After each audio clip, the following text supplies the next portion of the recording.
Chapter 4:14. If Yi Ro was a white peony, then Qini Tian was a red rose. Yi Ro's temperament was soft but firm. She looked white and quiet, aloof from worldly affairs.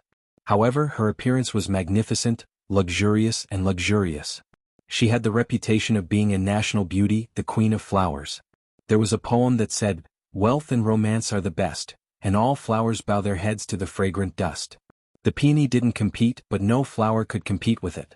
Qini Tian didn't hide. She was as passionate as fire and charming as water.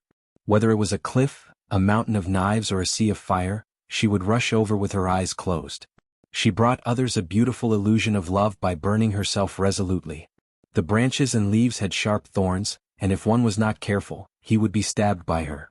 Now the white peony and the red rose gathered together, competing to bloom. That kind of beauty was dazzling. Unfortunately, there was no audience in the living room. Even Zhou Mingli, who fell in love with Qini Tian at first sight, was completely desperate after knowing that she liked Fang Yan. He ran to the stone river to enjoy the cool wind and pretend to be depressed. It was not the first time that they met, but it was the first time that they had a conflict. In other words, it was the first time that they communicated with each other as enemies.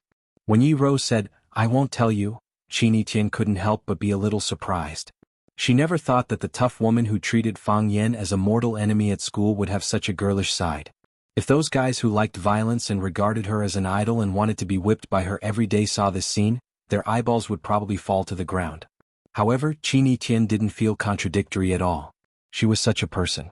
When she wanted to beat you, she would beat you. When she didn't want to tell you, she wouldn't tell you. In a sense, she was braver than herself, more direct than herself, and more willful than herself. Facing such an opponent, Qini Tian had a feeling of palpitation.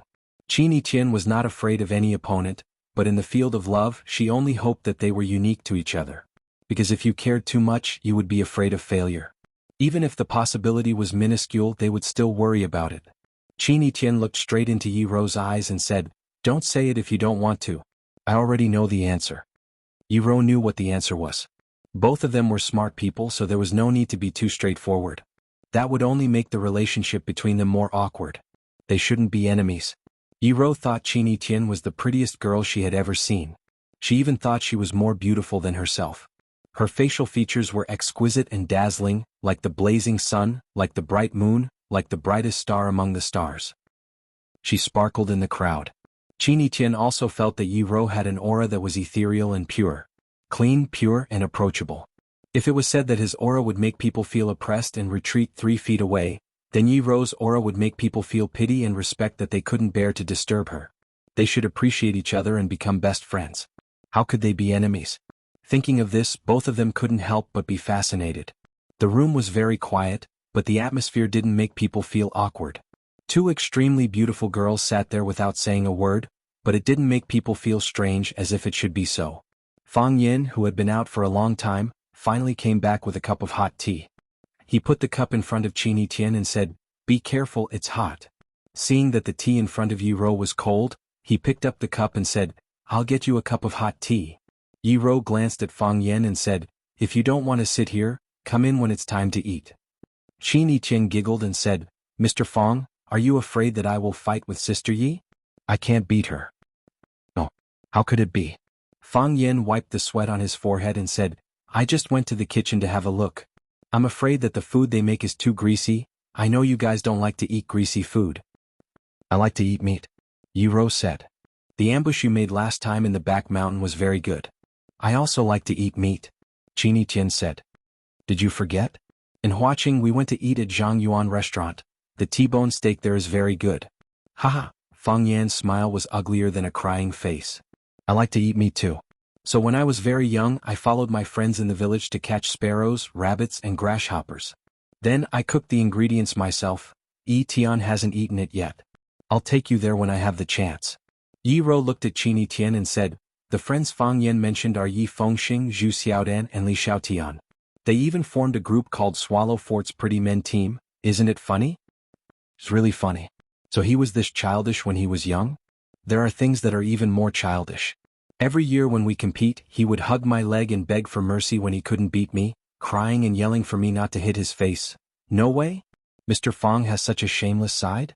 But I've known him for a long time and I know his character quite well. There are also some things you don't know. I'll get to know him later. He lived in Swallow Fort for more than 20 years. We can't change the length of life, but we can determine the width of life. I always think the width of life is more abundant. Practicing martial arts requires constant dripping to wear through a stone. Tai Chi requires instant enlightenment. Fang Yin suddenly found a serious problem. He only cared about pouring tea for Qini Tian and changing tea for Yiro. He forgot that he hadn't drunk hot tea yet. No wonder he felt sweaty and thirsty. It turned out that he hadn't drunk water for a long time. Fang Yin turned around and shouted toward the backyard. No one answered. Fang Haohan, still no one answered. Fang Yin shook his head helplessly as if he was talking to himself or explaining to Qini Tian and Yiro, I don't know where these two guys are. They don't know how to entertain the guests and they can't find anyone to drink a cup of tea. I'll go pour a cup of tea. So Fang Yin got up and ran outside. He really couldn't stand it anymore. He sat in front of the two women and felt out of breath. These two people were talking about something irrelevant, but why did he feel that there was a hidden killing intent in every word? Moreover, he was the chicken that was being coveted by the killing intent. If you're like this, you might as well fight to your heart's content. Muing was standing in the yard enjoying the plum blossoms. Seeing Fang Yin running out, he said with a smile, It's not easy to deal with this kind of situation, is it? Yes. Fang Yin sighed softly. I'm not afraid that you'll laugh at me. I'm a shy person and I've never been in love before. I really have no experience in dealing with girls. That's a pity. Muing reached out his hand to catch a snowflake. His handsome face was absorbed in watching the fluff-like snowflake melting in his palm. Miss is not an easy person to deal with. Fang Yin looked at Muing curiously and asked, How do you usually deal with her? Deal with her? Muing shook his head. I've never been able to deal with Mississippi. I do whatever she says. Fang Yin really envied Qini Tian. It was such a happy thing to have such a brainless fan. Fang Yin looked for Fang Yingying and Fang Haohan all over the yard. He felt that he needed them very much. Yiro, Qini Tian, Fang Yingying and Fang Haohan all knew them. Moreover, these two idiots were the spies that Yiro had arranged around him. Perhaps she didn't need to arrange them. They were born to be rebellious. If they could sit in the living room with him, they could talk about their daily lives, talk about the past, and make jokes. Time would pass quickly. The two women wouldn't stab him in the dark and he wouldn't feel like sitting on pins and needles. However, Fang Yin looked all over the yard and didn't see Fang Yingying and Fang Haohan. They seemed to have disappeared into thin air. Those two bastards. Fang Yin gnashed his teeth and cursed. Beside Stone River. It was a good place near the call, facing the wind and the sun. Two figures, one fat and one thin, were tightly huddled together, looking at the fire in front of them expectantly. How well is it? Fang Yingying smelled the fragrance in the air and asked. Fang Haohan sniffed hard and said, It's well done. Open the pot. Fang Yingying shouted. Then he grabbed at the open fire above the fire with both hands like an iron rake. Fang Haohan didn't want to be outdone. He used a small iron piece to fly up and down, and the red-hot firewood was pushed aside by him. Under the fire there were several big black sweet potatoes. The sweet potatoes were covered with dust and didn't look good, but the fragrance they emitted made people swallow their saliva uncontrollably. Brother Hero, you first. Fang Yingying modestly and politely made a gesture of invitation. Brother Hero, you first. Fang Yingying was also very polite and gave way to the older one. Then the two reached out to grab the biggest sweet potato at the same time. Haha, the hero chooses first. Fang Yingying grabbed the sweet potato and said, Brother Hero, you choose first. Fang Haohan also grabbed the sweet potato and said, You let me choose first. Let go first. You can choose anything except this. Is this still called me choosing first? You didn't let me choose first. Do you want to fight? The fat on Fang Yingying's face shook again. Fight after you're full, Fang Yingying suggested. Fang Yingying felt that what Fang Haohan said made sense, so the big sweet potato was divided into half by them. They greedily ate the roasted sweet potatoes in their hands, feeling that there was nothing more blissful than this. Brother Hero, what do you think Junior Martial Uncle is doing now? Fang Yingying asked curiously. He's looking for us. Fang Yingying took a bite of the sweet potato. It was so hot that his tongue rolled around in his mouth. He's definitely looking for us to go in and flirt. Does he think we're stupid? We're not going in. Brother Hero, if you were Junior Martial Uncle, who would you choose? Fang Haohan asked. Fang Yingying raised his dirty fat face and thought seriously for a while. He slapped Fang Haohan's head and said angrily, Don't ask me such difficult questions when we're eating. Chapter 4:15. Fang Haohan was slapped on the head and said with grievance, "Since we have nothing to do, let's discuss it." Fang Yingxiong took a bite of the sweet potato and chewed it in his mouth. His face was full of sadness as he said, "How can I choose? Miss Yi is beautiful, Miss Qin is also beautiful. Miss Ye's martial arts are good, Miss Qin's background is great. Miss Yi is very good to me, Miss Qin is also very good to me. Which should I choose? Which can I choose? If I choose gentle, what about heaven reliance? If I choose heaven reliance, what about gentle? No matter which one of these girls I let down, it would be an unforgivable sin. God will send me to hell." "That's true." Fang Haohan nodded in agreement. "If I were junior martial uncle, I wouldn't know who to choose either. Every one of them is so outstanding, every one of them is so affectionate. Junior martial uncle isn't that good either. Why would they choose junior martial uncle?" "That's right." Fang Yingxiong agreed. "He's handsome, but everyone says Fatso looks lucky. Skinny looks like he's lucky too," Fang Haohan added. "Yes, Fatso and Skinny both look lucky."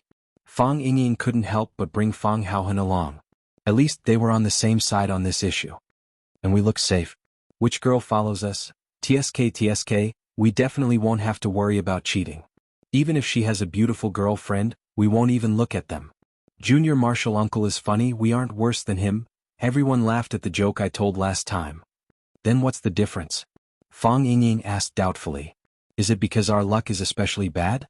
"Yes. It must be bad luck," Fang Haohan said. "Also, we can't always stand with junior martial uncle." "Why?" "It's not that I'm worried that others will think that he's the red flower and we're the green leaf. The key is that we're one generation younger than him. Think about it, if a girl who likes us hears that we're going to call him junior martial uncle, won't she be scared away?" Yes. Fang Haohan nodded repeatedly. "That's what I said. Jiang Qin and Yuan Lin had praised us for being cute, but why are you so close to junior martial uncle? It's because they know that if they follow us they have to call junior martial uncle, uncle. If they grow up and marry junior martial uncle, we have to call them master's wife. Who wouldn't want such a big advantage? But we also have our own style." Fang Yingying tore off a piece of sweet potato skin and said, "When junior martial uncle is now in a terrible mess like a headless fly, we're eating roasted sweet potatoes with relish. This kind of life, I wouldn't exchange it even for a fairy." "Yes, I wouldn't exchange it even for a fairy," Fang Haohan echoed. "If it's a fairy sister, I'd exchange it. Junior martial uncle is so pitiful." Fang Yingying sighed and said, "Yes, junior martial uncle is so pitiful." Fang Haohan took a bite of the sweet potato and said bitterly, "I really want to bear this unbearable suffering for junior martial uncle." Sigh. Fang Yingying and Fang Haohan suddenly lost interest in talking, but the sweet potato in their hands was still sweet and delicious. When lunch was ready, the Fangs had to eat at the table. Qin Tian and Yi Rou sat together, Fang Yan sat next to Yi Rou, and Lu Wan sat next to Qin Tian. Fang Huwei sat at the main table, and Fang Yan's 3 aunts and 3 uncles sat on both sides of the table. Zhou Mingli stole a bottle of Shadaozi to celebrate his breakup again, but he got drunk halfway and was carried back by Zhou Fan. Fang Huwei looked at Qin Tian, then looked at Yi Rou and said with a smile, Eat. Just treat it as your own home." Lu Wan helped Qin Tian and Yi Rou get some food and said, "You two eat more, you're too thin." Qin Tian rushed to help Lu Wan serve soup and said, "It's cold, auntie, you should drink more soup to warm your stomach." She was going to ladle soup for the 3 sisters of the Fang family. How could the 3 of them dare to let this young miss do it? Her extravagance and the gifts she had sent today had really shocked them. They didn't know what was going on, but they felt that this girl was too ostentatious, but they were very happy. Every one of them was of the highest quality, and they had never heard of such treasures. Who would dislike gifts that were too expensive? Fang Yijing especially admired her sister-in-law's determination. Zhou Fan was a small leader in the unit, and when her subordinates sent some bags, branded watches and so on to her home, she would throw them back mercilessly. But if those subordinates also sent gifts like this young lady of the Qin family, such as a piece of red ink stone, a basin of phoenix coral and a big bowl of black turtle ointment, who wouldn't want to challenge their own weakness like this? Fang Yixing had to drink with guests at the Li family's house at noon, so he didn't come back for lunch. The 3 aunts of the Fangs didn't say anything, and the 3 uncles of the Fangs didn't know what to say. Even Lu Wan only talked about some interesting stories about Swallow Dock and Fang Yan under Qin Tian's lead. It had to be said that this was the dullest lunch that Fang Yan had ever had since he came back home. Fang Huwei was the first to put down his bowl and chopsticks, saying that he was full. Fang Yijing hurriedly pushed the old man back to the backyard, and then he was unwilling to go to the table again. The others didn't have such good luck. The guests hadn't left and they couldn't just leave their bowls and leave. So they could only eat unhurriedly. When others talked, they listened. When others joked, they also laughed for a while. Qin Yiqian and Yi Rou put down their bowls and chopsticks, and the others felt relieved as if a big stone had been lifted from their hearts. These two young girls actually had such power, pressuring others to the point that they couldn't breathe. Lu Wan asked someone to clean up the bowls and chopsticks and said, "You young people can sit and drink tea and chat. I'll go to rest for a while, I have the habit of taking a nap." Soon, Fang Yen found that only he, Yi Rou, and Qin Yiqian were left in the living room. Fang Yen thought for a while and said, "Let me go out with you." Yi Rou went straight to the outside and said, "I'm going home." Qin Yiqian looked at Fang Yen and said with a smile, "Although I really want to stay for a few days, I have to go back." Fang Yen knew that Qin Yiqian couldn't really stay. If she dared to stay in his house, the Qin family would be in chaos. Fang Yen nodded and said, "I'll see you off." Fang Yen walked Qin Yiqian to the parking place of the training hall. Qin Yiqian stood still and turned to look at Fang Yen, saying, "Mr. Fang, when will we meet next time?" "I'll go back to Huaqing after the spring festival," Fang Yen said. "Since you're a teacher there, you should do your job well. You must finish what you started." Qin Yiqian nodded and said, "I can't go to Huaqing. I'll accept the new position my mother arranged for me on the 8th. But wherever you are, my eyes will be there." Fang Yen smiled bitterly and said, "Take care of yourself and be careful." Qin Yiqian pointed at Mu Ying and said, "I'll take care of myself. My safety is their job." Fang Yen looked at Mu Ying, who shrugged his shoulders and said, "Don't worry. As long as I'm alive, she will be alive. If I die, I won't care so much." "Thank you," Fang Yen said sincerely. "What are you thanking me for?" "This is my job," Mu Ying said. Qin Yiqian walked to Fang Yen, and Fang Yen took the initiative to open his arms. Qin Yiqian smiled and threw herself into Fang Yan's arms. She hugged Fang Yan's waist tightly and said, "I have a scar on my chest. The doctor said I can remove it with lasers or golden chrysalis muscle nourishing powder. I said I should keep it. It's a witness." "Witness what?" "That I have the courage to risk my life for another person." Qin Yiqian left with her luxury motorcade. Fang Yen stood there for a long time. When Fang Yen returned home, Fang Yingying and Fang Haohan finally showed up. Fang Yen grabbed Fang Yingying and asked angrily, "Where have you been?" Hero was in a bad mood. "I went out with him," Fang Yingying said with a sad face. "His Xiaobai, what's wrong with Xiaobai?" Fang Yen asked anxiously. Xiaobai was Fang Haohan's rabbit. The rabbit was his lover, his lifeblood. Usually Fang Yingying wouldn't even let him touch it. If something happened to Xiaobai, it would be a heavy blow to Fang Haohan. "I haven't eaten for 2 days, Fang Yingying said in pain. Fang Yingying reached out to slap Fang Yingying's head. Fang Yingying quickly dodged and said, "Grandpa wants you to see him. Remember it." Fang Yen came to Fang Hui's cabin. The old man was sitting in front of the window playing with the King Kong eagle in the cage. The King Kong eagle was majestic and beautiful, but it didn't want to open its mouth to cry. It looked very noble and cold. Fang Yen said with a smile, "Why did you accept such an expensive gift?" "It's a gift from a girl, I can't hurt her, can I? This girl is really a villain." "You know you can't accept her gift, but you don't want to return it," Fang Hui said confidently. "Tell me what's going on today." "I don't know either," Fang Yen said helplessly. Qin Yiqian came to visit, Yi Rou also came to visit, so they bumped into each other. "My mom said everyone should stay for lunch, and then everyone sat together for lunch." Fang Hui grinned and said, "I used to worry that you were a football and everyone wanted to kick you away. Now it seems that you're a basketball and everyone wants to throw you into the basket. It's good to compete, it's good to compete." Fang Hui's eyes became stern and said, "But you have to deal with this matter properly. You can't hurt the girls. Our Fang family has been guarding the family and protecting the country, and we've never done anything wrong to others." "I understand." Fang Yen bowed in acknowledgement.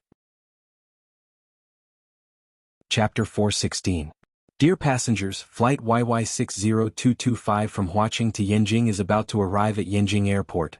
Perhaps it was because of the Spring Festival, but the number of seats on the plane wasn't ideal. There weren't many passengers, so the plane seemed a bit empty. Everyone's eyes were fixed on the first-class seats in the front cabin, and many people were still whispering to each other. It seemed that something interesting was happening. Chiba Hirobumi, who was wearing a wide-sleeved white robe, and Chiba Haomu, who was also dressed with a white ribbon tied around his head, were indeed very eye-catching. The father and son were dressed differently from ordinary people, and they were silent. Ever since they got on the plane, they had closed their eyes to rest and even refused the meals and drinks provided by the flight attendants. The plane began to glide on the ground, like a silver monster charging toward the castle in front of it. Chiba Hirobumi sighed softly and said, "This is Yenjing City. This is Yenjing City." Chiba Haomu also opened his eyes wide and looked at the familiar yet strange city seriously. It had wonderful stories on TV, and there were all kinds of legends and novels. He was very familiar with this city that was becoming more and more influential internationally, but this was his first time setting foot on this magical land. "It's also my first time here," Chiba Hirobumi said with emotion. 20 years ago when I wanted to come, that man went to Japan first. After the battle at Hachibana Mountain, my confidence dropped to an unprecedented freezing point. I suddenly realized that the light that I was proud of and worked hard to shine in the world was so dim and insignificant. Have you seen fireflies? They also know that they can shine, and they think that they will shine brightly, but in the end they are just fireflies. Chinya Haowu looked at his father in shock. He had never told him about that battle before. Even when he took the initiative to ask, he only said a few words. Today he took the initiative to talk about it and analyzed his feelings at the time. Why was this? Just because he was going to meet his old friend again? "Father, you didn't lose either," Chiba Haomu said. "No, I lost. I lost. He single-handedly overturned the Dongyang Peninsula," said Chiba. "That in itself is already better than us. Everyone had pinned their hopes on me, but I didn't have the power to keep it, so he won." They won with vigor and confidence. The Japanese men were speechless, and everyone was ashamed to talk about this person in this matter. This was also the reason why that person's matter was not known in Japan. Every time someone worships me and respectfully calls me the Japanese sword god, I feel guilty and uneasy. Then he put more effort into comprehending swordsmanship and climbing the path of martial arts. Because I'm afraid to see their eyes. They think you're an omnipotent god. I've been comprehending the sword for 20 years. The number of swords I can use in my heart has increased, and the number of swords I can see in my eyes has decreased. Finally, I've reached the state of being one with the sword. When I once again set foot on Huaxia's land, filled with confidence, when I wanted to challenge Huaxia's hero using the same method that he had used before. When I wanted to win boldly and vigorously, I didn't expect to meet such an opponent. At the mention of Fang Yen, Chiba Haomu was burning with anger. His face was pale and he said fiercely, "Does that kind of person deserve to be father's opponent? He won by cheating. It doesn't count." Ridiculous. Chiba Haomu's tone was unprecedentedly stern. A win is a win, a loss is a loss. How is cheating? What is cheating? The path of swordsmanship focuses on change and impermanence. If you don't even understand this, when can you understand the great way? I know you're hostile to Fang Yen, but if you have a wrong understanding of a person because of this hostility, then, whether it's in the past or in the future, the person who will lose will be you. Fang Yen risked his life to accept my challenge, stood in front of me and fought me bravely and fearlessly. How many people in Japan can do such a young talent? I know what's bothering you. You think that he used some unusual means in the process of the duel, so I lost this duel unjustly. He even threw a bomb, Chiba Haomu said with dissatisfaction. In my eyes, what's the difference between a bomb and a rock? Chiba Haomu asked in return. It's a test of a person's physical fitness and reflexes. My reaction was wrong, so he took advantage of it. That's just a tactic. Compared to that, the long sword in my hand is even more intimidating. What if Fang Yen also feels wronged? He's barehanded while I have a divine weapon. Isn't that unfair to him? Father is good at using swords. How can the god of swords not use a sword? The sword in my hand and the bomb Fang Yen used are just auxiliary weapons, Chiba Haomu said. Fang Yen must not have thought that he could kill me with just that bomb, but I have thought that the sword in my hand can cut off his limbs, split his flesh and cut off his head. Compared to the bomb, the sword in my hand is more terrifying. Chiba Haomu nodded seriously and said, "Father, I understand." It's good that you understand.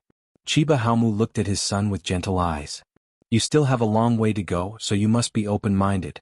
The bigger your heart, the greater your achievements. Yes, father. Chiba Haomu bowed. Chiba Haomu sighed softly and said, "What a pity." What's a pity, father? 3 dragons and 7 tigers, guarding the peace of Huaxia.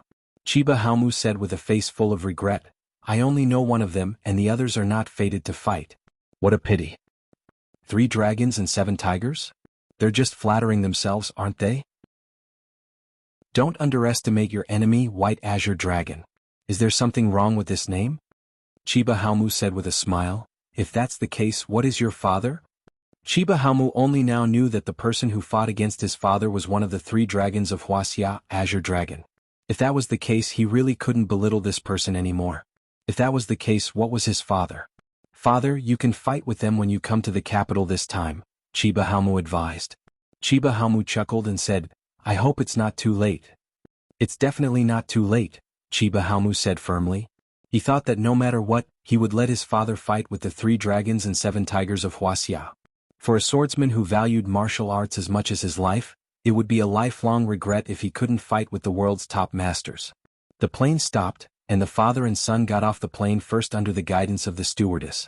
Walking out of the airport gate, Chiba Haomu took a breath of the cold air outside and raised his eyebrows slightly. Father, what happened? The air is too dirty, Chiba Haomu said. They didn't have to wait for long before a black car with a red flag slowly stopped in front of them. Fang Yen rolled down the window and said with a smile, Hurry up and get in the car. No parking here. Thus, Chiba Haomu and Chiba Haomu opened the door and got in. Chiba Haomu was still hostile to Fang Yen, so he didn't want to talk to Fang Yen. Chiba Haomu, on the other hand, looked calm as if he didn't care about anything. Thank you, Chiba Haomu said gratefully. You're welcome, Fang Yen said. I'm not a busybody. This is what I owe you. You're a man who keeps his promise. This is the glorious virtue of our Wuxia people, Fang Yen said with a smile. That's what everyone says. Fang Yen didn't intend to take Chiba Haomu to Yanjing City. After getting off the airport highway, he drove straight in the direction of Swallow Dock. The snow on the road gradually melted, and only puddles of black water splashed by the car's tires. The wheat fields on both sides of the road also showed green shoots, weakly enduring the cold wind. Please stop by the side of the road, Chiba Haomu said. Screech, Fang Yen stopped the car nimbly and asked, Did you miss anything? No, Chiba Haomu said. Chiba Haomu opened the door and got out of the car, then walked to the middle of the wheat field. He walked very carefully, trying to avoid stepping on any green shoots. He took off his shoes and stepped on the ice and snow barefoot as if he was on a pilgrimage, seriously feeling the coldness and fertility of the land. The cold wind messed up his black hair and fluttered the corners of his clothes, but he closed his eyes comfortably. Fang Yen and Chiba Haomu stood by the side of the road, looking at his devotion to the land and respected him even more. Chiba Haomu walked back barefoot. Chiba Haomu wanted to help him carry his shoes, but Chiba Haomu said, No need. From now on I'll be barefooted. He pulled a handkerchief from his arms and carefully wiped the mud off his feet, then opened the door and got into Fang Yen's car. Seeing Fang Yen looking at him with a puzzled look, Chiba Haomu said with a smile, Each place nurtures its own people. Japan was an island country with strong winds and waves and frequent earthquakes. Therefore, everyone had a natural fear of nature. Their feet are unstable, and even the hand holding the sword has to be a little light. I've always wanted to experience stepping on the black soil with both feet, and trusting all my strength to the land under my feet. You don't have to worry about it being bumpy, and you don't have to worry about it hurting you. You're one with the earth, and this warm and peaceful feeling is really intoxicating. Wuxia is a place with great people. Only when the land has spirituality can a large number of heroes emerge. Chiba Haomu looked at the vast land outside and said enviously, Wuxia people are blessed. Chapter 417. You've paid attention to the skyscrapers, you've admired the vast sea, you've admired the long river and the sunset. You've said that the green trees and red flowers are the surprise of life, you've even seen a flying insect or a snowflake. But have you ever paid attention to the land under your feet? Because it was too ordinary, it was easy to be ignored. It had been silent for millions of years and raised billions of people. That was its great power. Fang Yen was ashamed. If it weren't for the attitude of the Thousand Leaves Army, if it weren't for the love and respect he showed for this land, he would have been indifferent to the land, just like many other people. He didn't get close to it, didn't look at it carefully, and didn't release his emotions. It was like it was supposed to exist. Without experiencing strong winds and waves, without encountering earthquakes and tsunamis, without feeling the separation of life and death, and without being in a foreign country, how could he understand the true meaning of the land? The sky was the sky and the earth was the earth. The sky was the father and the earth was the mother. Everything in the world originated from parents. No matter how many miracles human beings created, they were just writing their legends. They were the origin of life. The spiritual space in Fang Yan's mind suddenly exploded, like a black curtain being torn apart, or like the scorching sun expelling the dark clouds above his head. The wind was gentle and the sun was shining brightly. There was a wave of heat rolling up from the dantian of its abdomen, as if someone had placed a hot water bag there. Different from the past, this heat wave wasn't scorching.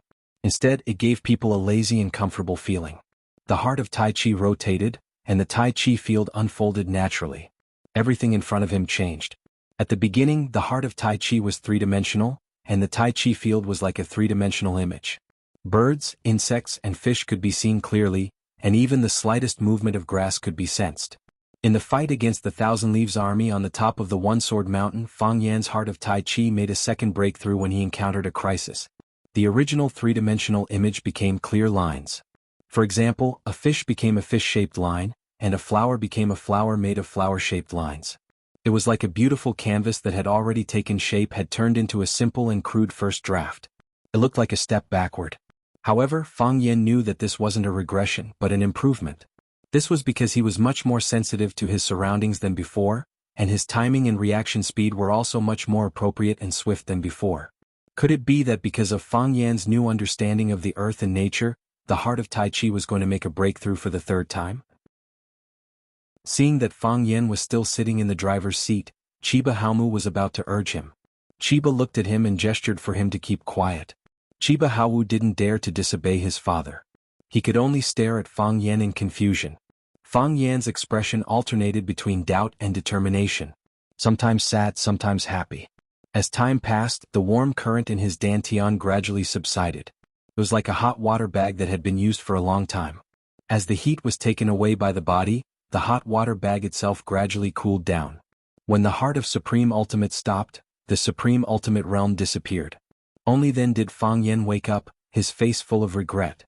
"Congratulations," Chiba Haomu said aloud. "Unfortunately, it's still not enough," Fang Yan said with a sigh. "I don't know where I'm lacking. I don't know when I'll have to wait for the next breakthrough. For us, climbing martial arts is much more difficult and dangerous than climbing high mountains and dangerous peaks. Some people persist for decades and only go from 0 to 1. Some people gain enlightenment overnight. Some people stand at the top of the mountain to see how beautiful the scenery is, while others stand at the foot of the mountain to see how majestic the mountains are. There are scenery at the foot of the mountain." Chiba Haomu expressed his personal opinion. "It's better to have some enlightenment than no enlightenment at all. This failure will become the starting point for the next climb. One day you will stand on the mountain and look at the picturesque scenery." "Thank you," Fang Yan said gratefully. Although he was a foreigner, it was difficult for him to form the concentric seal. However, this Japanese's broad-minded and magnanimous way of doing things were admirable. "If my heart of Supreme Ultimate Realm breaks through again because of your words, then our fate is really not shallow. When I'm 100 years old, my descendants will write a book about me, and they will definitely write about you." The Grandmaster of Supreme Ultimate, Fang Yan, has 2 breakthroughs because of the Japanese sword god Chiba Haomu. Chiba Haomu smiled silently and said, "I may not be in your letter, but you will be in mine." "That's fine," Fang Yan said with a smile. "Remember to sign the book and give it to me." Chiba Haomu looked at Chiba Haomu and seriously reminded him in Japanese. Chiba Haomu was stunned and angrily stared at Fang Yan and said, "Father, this bastard has no good intentions. I curse you to be unlucky." Chiba Haomu waved his hand and said, "Unlucky is not because of other people's curses, but the arrangement of heaven and your own choice. Take note of what I just said." "Yes, father." Chiba Haomu had to agree. "I will definitely give father's letter to him. Don't let me down." Chiba Haomu smiled gently. When the car arrived at Swallow Dock, Fang Yan took Chiba Haomu and Chiba Haomu through the back door. He knew that this was a date between Chiba Haomu and the old drunkard. The others were outsiders and there was no need to get involved in these things. Fang Yan pushed open the door to the courtyard, and a cold air with the aroma of wine immediately hit him in the face. Chiba Haomu greedily sniffed and said with a smile, "Although I don't like to drink, I can still taste that this wine is good." "It is indeed good wine," Fang Yan said with a smile. He brooded himself. "Then we have to drink a big bowl," Chiba Haomu said. "I just don't know if master is willing to welcome guests with good wine." Creak. On a rattan chair under the eaves, a man in a gray robe got up. Without looking at the 3 people standing at the door, he picked up the wine pot and took a gulp, saying, "Friends from afar, how can I not have good wine to welcome them? There is a bowl on the wall, wash it yourself." There is a vat on the ground, wash it yourself. Good, Chiba Haowu said with a smile. He turned to look at Fang Yen and said, I'm here. You're here. Fang Yen nodded. He promised to help him meet the old drunkard and he did it. I'm looking forward to your future.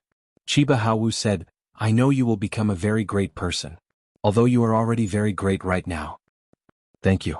Fang Yen sincerely thanked him in a low voice. You're also a very great person. What you can do, I may not be able to do. Chiba Haowu looked at Chiba Haowu, reached out to untie and tighten the white silk on his forehead, and helped him tidy up his collar like an ordinary father caring for his children.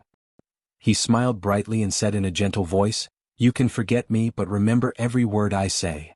Father? Chiba Haowu looked at his father in panic. Take care of mother and sister.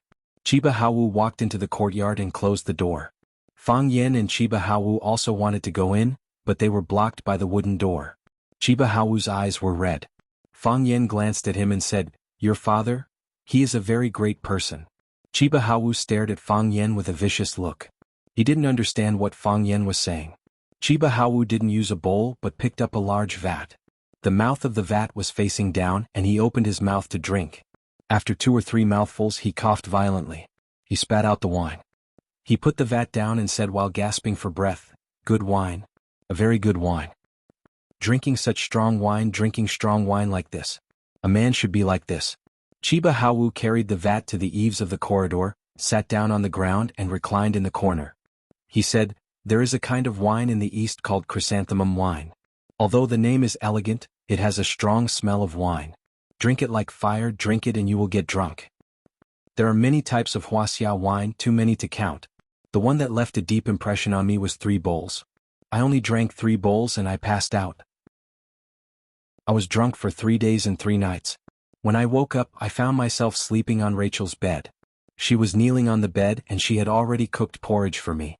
Speaking of women, we East Asian women are the most gentle, respectful, and obedient. Last time I came and left in a hurry so I couldn't be a good host. If there's a chance, I'll definitely take you to the most famous peach art club. Drink golden wine, hold hands, and enjoy all the blessings in the world. Northern women are bold, southern women are romantic. Sioux women are graceful, while Hunan women are passionate. The 3 famous clubs in Beijing, the Capital Club, the America Club, and the Chang'an Club have many beauties. There are many beauties in the north, south, east, and west, all competing for beauty, and there hasn't been a winner for thousands of years. The old drunkard didn't want to be outdone. When it comes to beauties, Wuxia is number 1. That's very arrogant of you. Everyone has their own eyes. You're a fairy and I'm an ugly woman. It's very normal. When I was young, I trained hard with the sword, and I saw a woman with the beauty of a deity. I chased her for thousands of miles and finally she fell in love with me. To me, beauties are like the stars and I can pick them up with my hand.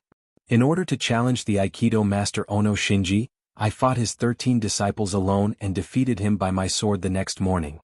I fought 83 battles in a row and won 83 battles in a row.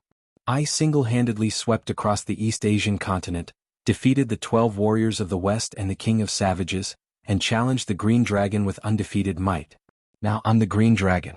The Green Dragon in white is awe-inspiring, and my sword shakes the world, and my roar shakes the 9 continents. Under my sword, who dares to challenge me? Unfortunately, you beat me to it. I heard that the 3 dragons and 7 tigers of Wuxia were guarding the peace of Wuxia.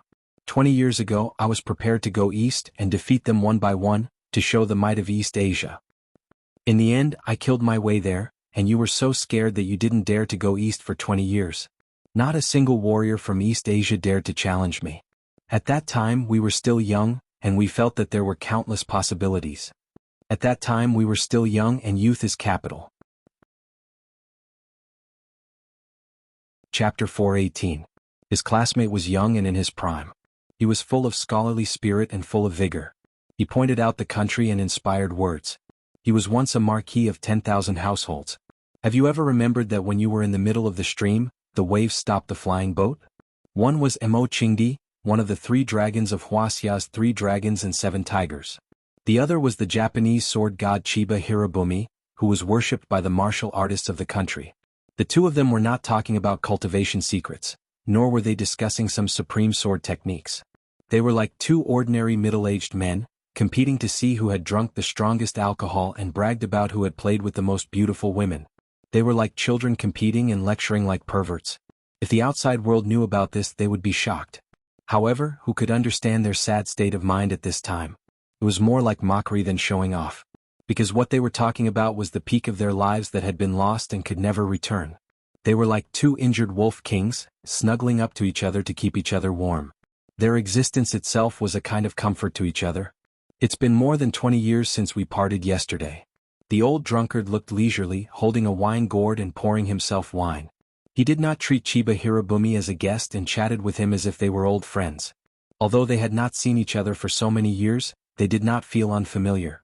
The friendship between gentlemen was as light as water. Perhaps this was the camaraderie between men. Fang Yin said you were coming.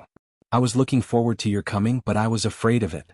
The red flowers bloomed and the green leaves withered. The cruelest thing in life is not living in a deep valley all your life, but when you climb from the deep valley to the top of the mountain with great difficulty, only to be kicked down by someone. What's the use of seeing a disabled person? Chiba Hirobumi put down the wine jar and looked at the old drunkard. Why did you meet me again? Because of fear, said the old drunkard. When I realized that I was afraid to see you, I had to see you. I don't believe in gods and Buddhas, and I'm not afraid of ghosts and gods. How can I be afraid to see people? That's a good reason, said Chiba Hirobumi. I'm the same as you. I'm also afraid to see you. But I still want to see you. Old drunkard took a sip of wine and didn't answer. He waited for Chiba to continue. 20 years ago I was so confident that I could conquer Wuxia, but in the end I was defeated by you single-handedly. I've been in seclusion for 20 years because I have fear in my heart. Chiba Hirobumi said. I'm not afraid of losing, I'm afraid of not being able to win. Every time I mustered up my courage and thought back to the battle at 8 Snake Mountain, there would be another voice in my heart telling me that I was very strong, but he was even stronger. You can't win. Again and again he mustered up his courage and gave up again and again. Later my son Chiba Hawu caused trouble in Wuxia and got injured. It was only then that I made up my mind to come here, not to avenge my son, but because I felt that I had to come here. Only after I personally fought with you will I know who the victor is and the difference between us. Otherwise we can only live in fear for the rest of our lives. I understand. Old drunkard raised his wine gourd towards Chiba Shinobu. I salute you. Old drunkard liked to drink but never respected people. This was the first time in many years that he raised his glass. Chiba Shinobu took a sip from the wine jar, wiped his mouth with his sleeve and said, This time I still don't have the confidence to win, but I can't continue to wait, because I'm worried that the longer I wait, the less courage I have. I'll be trapped on the island for the rest of my life and never have the chance to set foot on land. I'm glad you came. It's an honor to meet you. Old drunkard asked, Do you want to fight again today? Today we must fight. Chiba Shinobu said firmly. He had waited for this battle for more than 20 years. He had also prepared for more than 20 years. How could he give up so easily? This was the demon that troubled him for half of his life. This was the cause and effect that motivated him to work hard. Old drunkard laughed and said, One has lost half of his inner energy, the other has no killing intent. Why fight? To fight. Chiba Shinobu said. The battle at 8 Snake Mountain has yet to be decided and I still feel regretful. I've always felt that you owe me one, and I also owe you one. Let's settle it today. Because you and I both know very well that after today, we won't have another chance. As you wish. Old drunkard said. Chiba Shinobu's dirty hand suddenly reached into the wine jar. His hand clawed hard as if he was grabbing something. What he grabbed was the wine, the intense fire-like burning knife. The wine was shapeless, but after being wrapped by his inner energy, it actually took on the shape of a rectangular sword. The long sword was pulled into the air by him, but the wine sword in his hand didn't break. Not a single drop of wine splashed. This person's control of inner energy had reached perfection like magic. Chiba Shinobu held the big sword in his hand and slashed towards old drunkard not far away. A sword that shocked the gods and split the mountains. The wine sword was like an iron sword, making a sizzling sound as it was swung. The air in front of him was split open by him. The space appeared to be distorted due to his ghostly speed and majestic power. Old drunkard who was sleeping on the chair spat out the wine in his mouth. Countless streams of wine turned into countless small swords that flew towards the incoming heavy sword. Bang, bang, bang, the huge wine sword and the countless small swords collided with each other, producing a crisp sound of metal hitting stone. Pieces of the wine sword were cut off by the small swords. The falling swords immediately melted into a stream of hot water, then evaporated into nothingness. The heavy sword didn't change its direction, but its speed became more ferocious. It slashed towards Mo Qingdi with an indomitable posture. After tearing off some of the giant sword's body, the countless small swords also pierced towards the thousand-leave soldier division opposite them like moths flying in a dense pack. Crack! The rattan chair Mo Qingdi was sitting on was cut in half by the wine sword. Even the green brick floor was cut into deep grooves by the sword energy. It was as easy as a knife cutting through tofu. Bang bang bang bang bang, countless small swords stabbed into the wall behind Chiba Shinobu, leaving countless small holes in the pure white wall. There was a puddle of wine outside of each small hole. This was the reason why the chi inside the wine sword had completely disappeared and scattered around. Mo Qingdi disappeared from the rattan chair, and Chiba Shinobu jumped up from the floor he was sitting on. The two of them stood in the courtyard at the same time, staring at each other. Chiba Shinobu looked at the old drunkard and sighed.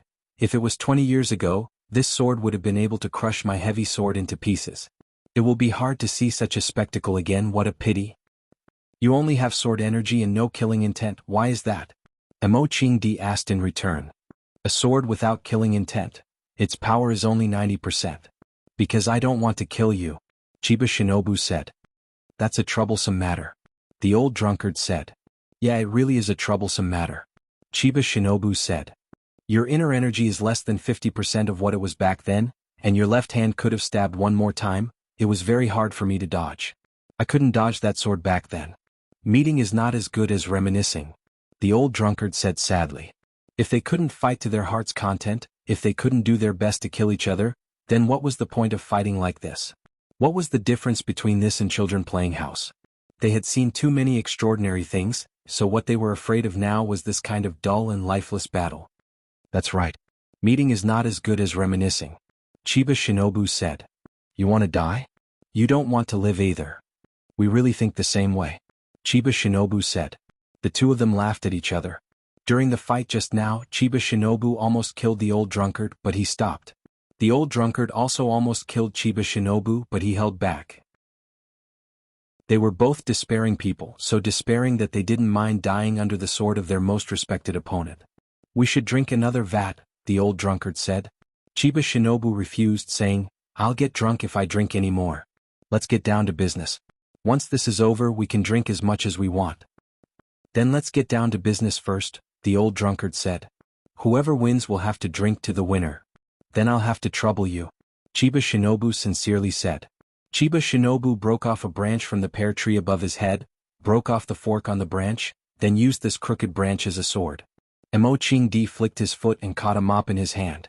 With a flick of his wrist, the cloth straps on the mop flew off, turning the long stick in his hand into a spear. Take this sword of mine, Chiba Shinobu said with an extremely solemn expression.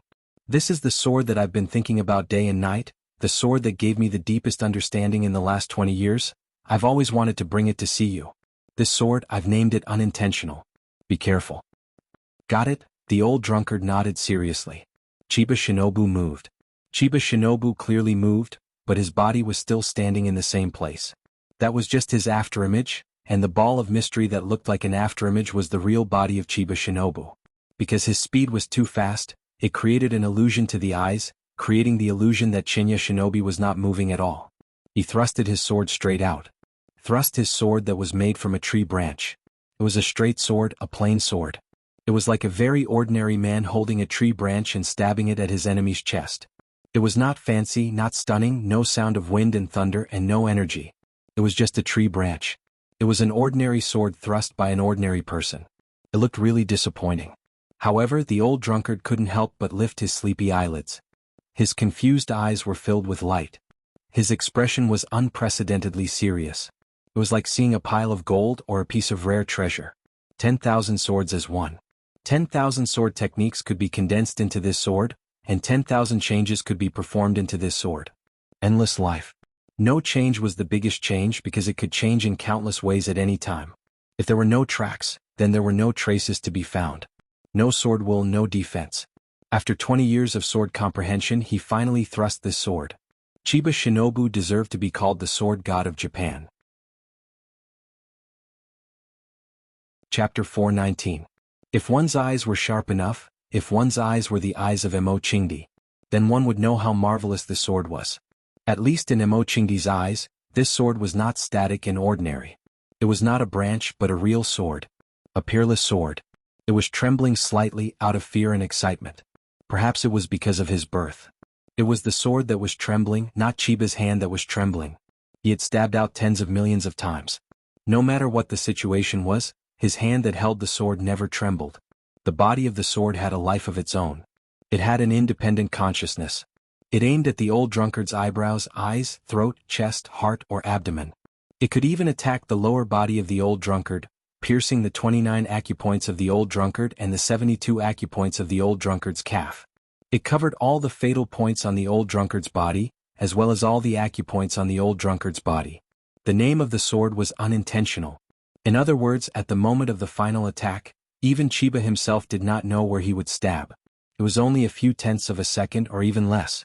You couldn't blink, you couldn't breathe, and your heart didn't beat. The interval between one heartbeat and the next, it was shorter than that. Chiba disappeared from where he stood and stabbed at the old drunkard's throat. Yes, at the last moment he finally locked on to the target he wanted. The throat. The sword pierced the throat. The old drunkard finally moved. The old drunkard finally moved. He rushed toward Chiba with the long stick in his hand. He left an afterimage where he stood, and his body turned into nothingness. In an ugly and barbaric manner, he raised the long stick in his hand and stabbed it towards Chiba Shinobi. The stick didn't even have a sharp spearhead. Their bodies brushed past each other. Or it could be said that two blurry shadows brushed past each other. It was just a change of position. It was just a change of the way they interacted. From standing face to face they stood with their backs to each other. Chiba stood where the old drunkard had just stood, and the old drunkard also stood in Chiba's footprints. Then everything became still. Their bodies gradually became clearer, and they became two living bodies, no longer a blurry shadow. The gray sky was like someone's black face and the white world was so dreamy. Two men in loose robes with big sleeves stood in a small independent courtyard. Because of the small size of the courtyard, their figures seemed strangely tall and imposing. Just like the war gods of ancient times. The branch in Hashimoto Chiba's hand was dripping blood. 1 drop, 2 drops, 3 drops. The red blood slowly melted the snow on the ground. The chest area of the old drunkard's gray robe was dyed brown with blood. Just when the old drunkard thought that the sword would stab his throat, the thousand-leaf soldier changed his move and attacked his chest again. There were only a few people in this world who could accelerate at such a fast speed. The wooden stick in the old drunkard's hand flew away towards the wooden door of the small courtyard. Like a spear, it stuck in the middle of the wooden door. Half of the stick went in, leaving only a short section exposed in the courtyard. "Why?" the old drunkard asked in a heavy voice. 20 years ago I lost to you," Hashimoto Chiba said softly. His voice was soft and gentle, as if he was reluctant to leave and relieved. "That's the reason? 20 years later, I lost to Fang Yen? That's the reason? Wuxia is too powerful." Hashimoto Chiba sighed and said, "Wuxia is too powerful. 20 years ago, I had the ambition to conquer Wuxia with Japanese kendo and make it more powerful. Unfortunately, before I could take that step, I was forced back by you. 20 years later, I gathered the courage to go east again. The result was even worse than the last time. I was defeated by a nobody in Huaqing. Fang Yen is a genius in martial arts, and there are not many geniuses like Fang Yen in Wuxia. Even a young girl who is close to Fang Yen with her talent will not be inferior to me in the future. I still have hope after losing to you. I hope that one day I will come back with a sword and wash away the shame with blood. But when I saw them I really lost all hope. There are too many talents in Wuxia, and the young people in Wuxia are too powerful. It's a pity that we don't have any young men and women like them. Not even one. God is so unfair to us. I've always been curious about what kind of magic the land of Wuxia has, how it can raise its children to be so outstanding and brave. I'm alive, they see me as a god, as the hope of Japanese martial arts. I know very well that I'm not their hope. I will only bring them illusory psychological comfort and a temporary dose of spiritual medicine. This kind of psychological comfort and spiritual medicine can deceive them, can numb them, let them still have expectations and fantasies. I believe that one day I will bring them victory and glory. The consequences of this are too heavy. You single-handedly fought against dozens of Japanese islands, your glory was boundless, and you completely trampled on the dignity of Japanese martial arts. You made Wuxia the Green Dragon, but none of the Japanese martial arts came out. Everyone hid in their own small homes and licked their wounds. Our generation has completely lost. What about the next generation? When a young man like Fang Yan truly grows up, when he becomes an incomparably sharp sword like you, when he does what you did all those years ago, charging into the East Ocean alone with a sword, when that time comes, who among the East Ocean's youths will be able to stop him? Who can go against him? My generation has lost, bringing fear into the hearts of the young martial arts.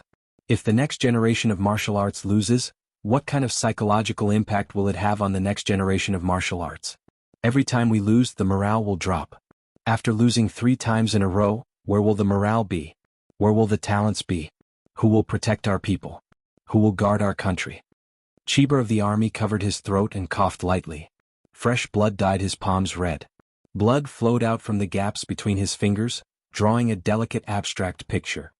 Don't underestimate your enemy. I really envy you. Envy that you were born in the great Wuxia. Envy that you have this black land under your feet. Envy that you have so many talents. Envy that you are proud and fearless. How good would it be if Fang Yan was from our country? How good would it be if Fang Yan was from our country? If that's the case, why would I have to walk on this path of no return? Why would it be like this? The old drunkard said with a sigh. Only when you are alive will there be hope. Only when you are alive can you see a longer future. Living is the most important thing. From the azure dragon of Wuxia to the drunkard of today, the tendons in his hand are broken, and there is no hope for him to recover. The woman you love the most has left you, sinking your heart into a swamp, and plunging you into eternal hell. Every day you are sober is a day of pain. Every time you think you are sad. I am such a poor person, but I still live. If I were to die, I don't know how many times I would have died. You are alive because you still have hope in your heart. Chiba Hirobumi said softly, I haven't seen you for many years, but I didn't expect that my old friend, who was famous in Wuxia, would fall into such a situation. Your meridians are broken because you believe that they will break out of the cage one day. The woman you love the most has left you because you believe that she will come back one day, or that she has always been there. There is really no hope for me to live. 20 years after another 20 years, how many more 20 years can I have? In the next 20 years, when my hair is white, will I have the courage to go east again with a sword to challenge the heroes of Wuxia? At that time, I am afraid that I can't even hold the sword steadily, right? I can't save the Japanese martial arts if I am alive. Only when I am dead can they be completely desperate. Chiba Hirobumi said with a very firm voice. He believed in the future he hoped for. Only when people are at their most desperate can they burst out with unimaginable potential. I believe in the thousands of Japanese martial arts practitioners, and I look forward to their future. I know that countless young talents like Fang Yan will grow up among them. Only then will there be the prosperity of Japan and the resurgence of Japanese martial arts. Do you have any regrets? Regrets? Chiba Hirobumi thought for a moment and said, I hope that I won't be put on a pedestal by others in my next life. Because once I go up, I can never come back down. I just want to be a swordsman. Chiba Hirobumi's body slowly knelt on the ground, and then he lay flat on all fours in the snow. The wooden stick had pierced through his abdomen, leaving a pitch-black hole there. The white clothes on his body were dyed red by the blood, and the snow on the ground was also dyed red by the blood. White clothes and white snow had become red clothes and red snow.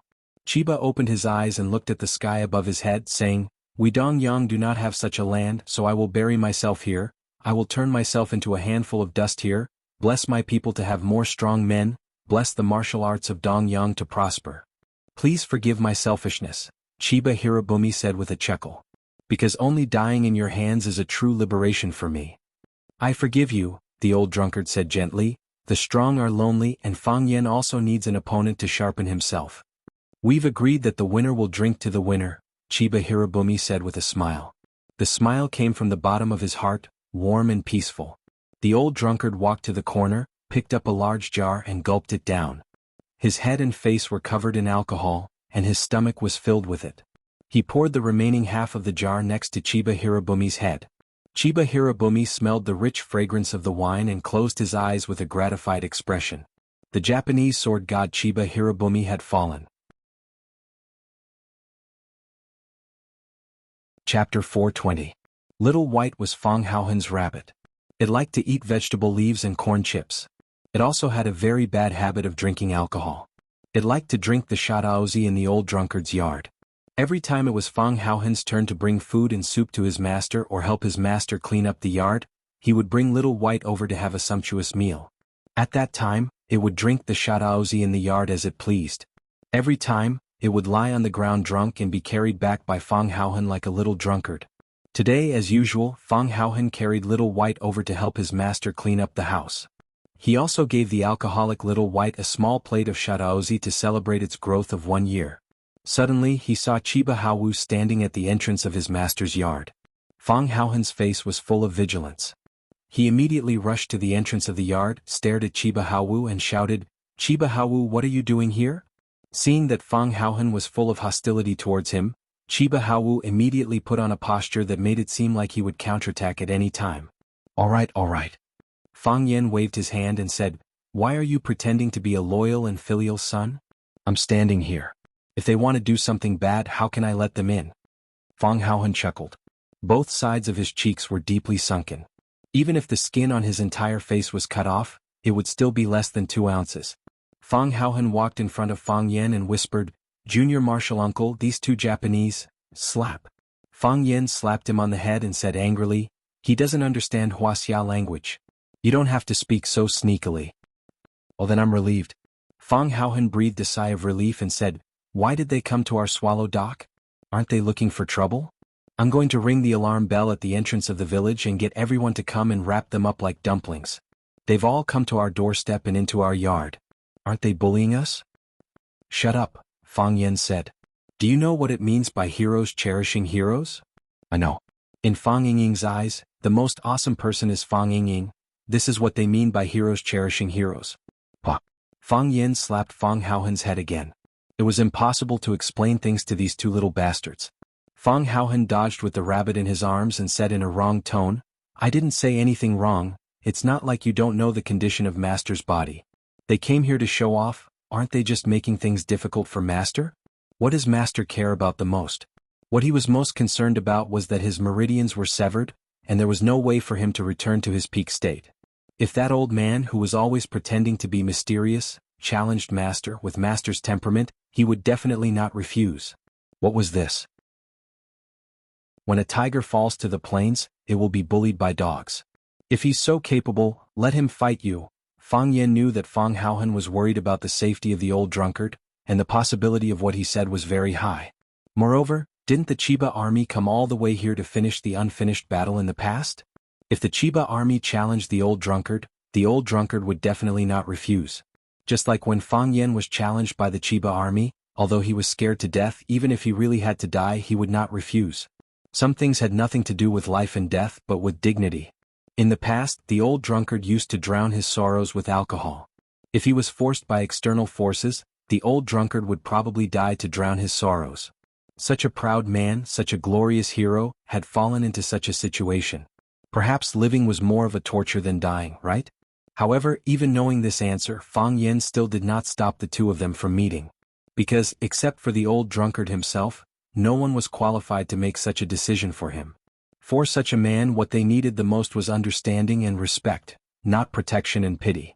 Fang Yen looked at Fang Haohen and said, "Is there any use in stopping them?" "No." Fang Haohen shook his head. "Then stand aside and pray," said Fang Yen.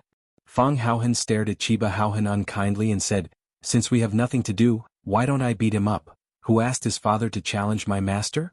Fang Yen glanced at Chiba Haohen and said, "Whatever." The person he respected was the Chiba army, and as for this guy, he really did not have a good impression of him. He also knew that Chiba Haohen did not have a good impression of him either. If the opportunity was ripe, maybe this guy would stab him with a knife. Fang Yen was on guard against him. In the end, Fang Haohen did not challenge Chiba Haohen, because just as he was about to do so, he heard the sound of wood breaking in the yard. "They've started fighting," said Fang Haohen anxiously. He hugged Little White tightly in his arms, like an ugly little girl who had been frightened. It would be difficult to find a woman uglier than Fang Haohen. Chiba Haohen also heard the sound, and did not have time to guard against Fang Haohen's possible sneak attack from behind. He quickly ran to the wooden door, wanting to look through the gap. Fang Yen took a step forward and pulled him aside from the door. If the 2 men inside were to kill each other, this small yard would be torn apart by them in minutes. Even a branch or leaf flying out from inside could kill someone. Chiba Haohan ran to the door and lay down, and if he was not careful he would be killed. To be honest, Fang Yen really did not care about Chiba Haohan's life, because he had always felt that this guy was too narrow-minded and evil. However, if Chiba Haohan came out and found his son dead, would he suspect him of being the culprit? It would not be good to cause such a misunderstanding. After a few noises, there was no more movement in the yard. Fang Haohan looked at Fang Yen and Chiba Haohan also looked at Fang Yen. Fang Yan's expression was solemn, but he did not say anything. He could feel the murderous aura in the yard and the situation did not seem right. Thinking of all the strange things that happened when Chiba Haohan came, Fang Yen had a very bad feeling. These two people were not going to fight to the death, were they? Fang Yen became anxious and hesitated whether he should push open the wooden door and force his way in. Creak, the wooden door opened from the inside. The old drunkard stood at the door and first glanced at Chiba Haohan, then said to Fang Yen, "Japanese sword god Chiba Haohan died in battle." Father. Chiba Haohan had already seen his father's body lying in the snow on the ground and miserably threw himself over. Fang Yan's expression was gloomy as he looked at Chiba Haohan's serene face after his death. He was alive and well just a moment ago, but now he had become a corpse without breathing or a heartbeat. Life was impermanent, that was all. She recalled the first time they met. She recalled their battle at One Sword Peak. She recalled how he suddenly jumped up and pushed her away to avoid the shots of those flying people. She recalled how he stood under the osmanthus tree in the courtyard in his white robe. She also recalled how he asked her to stop the car by the roadside and run into the wheat field like a child. She then stepped on the cold black soil with her bare feet. Father. Chiba Haohan put his hand on the wound on his father's stomach, but no matter how hard he tried, the blood kept gushing out. Not only from the front but from the back as well. The large piles of snow in the yard were melted by the warm blood, and the melted ice and blood mixed together, forming even more ice water. The ice water soaked Chiba Haohan's body like a natural hotbed. As the blood from Chiba Haohan's body kept gushing out, the color of the ice water became thicker and thicker. The yard was filled with the smell of blood. Chiba Haohan saw the branch in his father's hand, so he grabbed it and charged at the old drunkard who was drinking from a wine jar in the corner. "I'm going to kill you," Chiba Haohan yelled, looking a little hysterical. He was going crazy. He was going crazy. He never thought that he would encounter something like this while accompanying his father to visit a friend in Beijing. The man who was like a god of war in his heart, the undefeated hero, was lying in a pool of blood like his previous opponents. How could he die? How could he die? He was the Japanese god of war, his most powerful father. All this time he had been under his father's care and protection. He was arrogant because his father was the Japanese god of swords. He worked hard because his father was the Japanese god of swords. He always felt that he still had a lot of time. Under his father's guidance and protection, he would definitely be able to achieve as much as his father. Perhaps even more dazzling than his father. But why was his father suddenly gone? It was this man who took his father away. He wanted to kill him, he had to kill him. Whoosh, he was only halfway there when a large jar of wine suddenly poured over his head. The cold wine drenched his clothes and messed up his hair. Even the white silk tied around his forehead loosened and was about to fly away. Most importantly, it froze him from head to toe and sobered him up. His eyes turned blood red, and he stared unblinkingly at the old drunkard. His breathing was rapid, but his body seemed to have been immobilized, unable to move at all. The old drunkard didn't get angry. He looked at him expressionlessly and said, "You are a lucky guy because you have a great father. You are also a tragic guy because your father is too great." Chiba still stared unblinkingly at the old drunkard. He seemed to understand what the old drunkard said, but it also seemed like he didn't understand anything. The old drunkard shifted his gaze to Fang Yen and said, "He wants to stay and let his body become a pile of dust in Wuxia. If he wants to see the vastness and depth of Wuxia, then let him have a good look. If he wants to use his feet to measure the courage and foundation of Wuxia, then let him have a good look. Let him wear my shroud, live in my coffin and enter my tomb, a grand burial." Chapter 421. According to the customs of the villagers, it was a very inauspicious thing to hang a white banner in the first month. However, to the people of Swallow Dock, it was nothing out of the ordinary. On the eve of the Lunar New Year's Eve, the family would gather together to eat, drink and happily welcome the new year. Then they would receive a call from the northern borderline or the southern sea. Their family members had unfortunately died in battle. Everyone would silently put down their bowls, chopsticks and wine glasses, and raise the white flags that had been prepared under the boxes. They believed that the white banners could summon souls.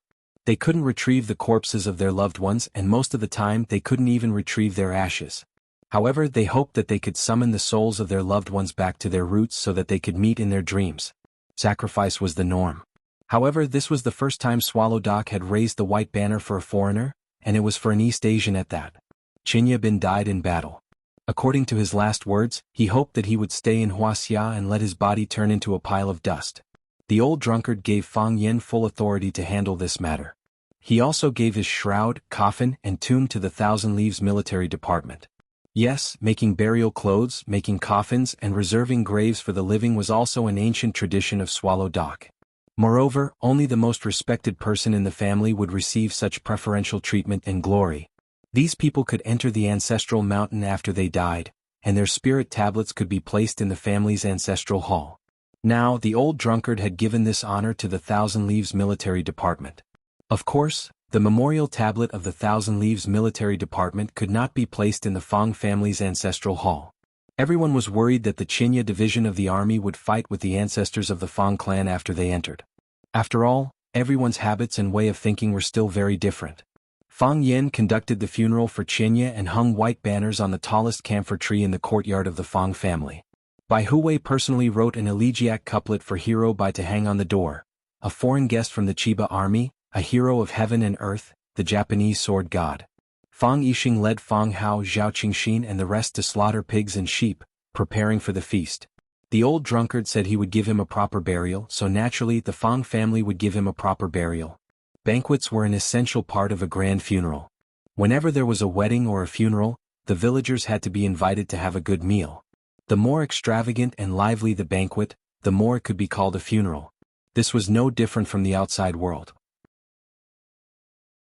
At the door of the small house, the teacher was holding a big teacup and looking in the direction of the Fang family.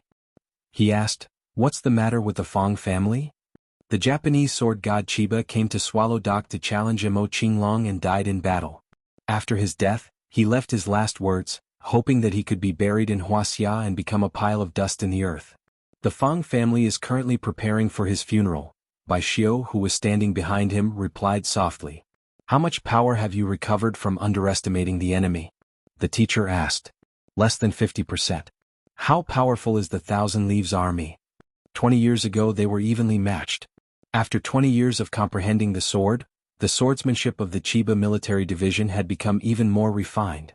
10,000 swords become one, he was almost invincible in East Asia. Those who saw the battle with Fang Yen at One Sword Peak said that he was a very terrifying opponent.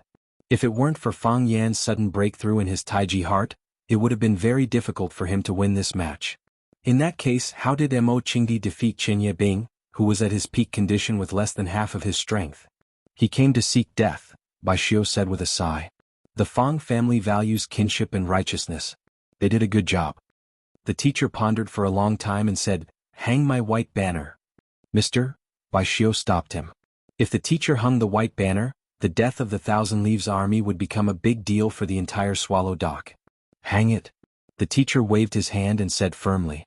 "Mister hung the white banner." Fang Yingying ran to Fang Yen and said while panting. The Yi family hung the white banner. Fang Haohan moved to Fang Yen and whispered. The Li family hung the white banner. The Ruan family hung the white banner. The entire Swallow Dock was full of white banners. The Fang family hung the white banner because of the deep relationship between the old drunkard and the Thousand Leaves army, and also because Fang Yen and the Thousand Leaves army were both enemies and friends. The teacher hung the white banner because he deduced the truth from some unusual information. Heroes cherished heroes. How could the teacher's action not be a hero's? The other villagers of Swallow Dock hung the white banner because they began to pay attention to this matter and learned about it. Then they respected and admired this foreign guest from the bottom of their hearts. Perhaps when they met on the battlefield, they would engage in a bloodthirsty fight to the death. However, this did not affect their favorable impression of their opponent, because they were the same kind of people. If they were not the same kind of people, why would they meet in such a dangerous place? If they weren't the same kind of people, why would they give up their lives for a goal that seemed to be empty and meaningless?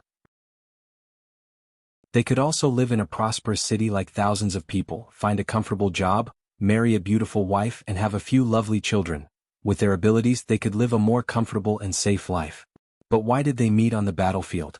The news of the death of the Thousand Leaves Army's father spread to Huaqing, and Huaqing spread the news of the Thousand Leaves Army's death to the IGA One Blade School.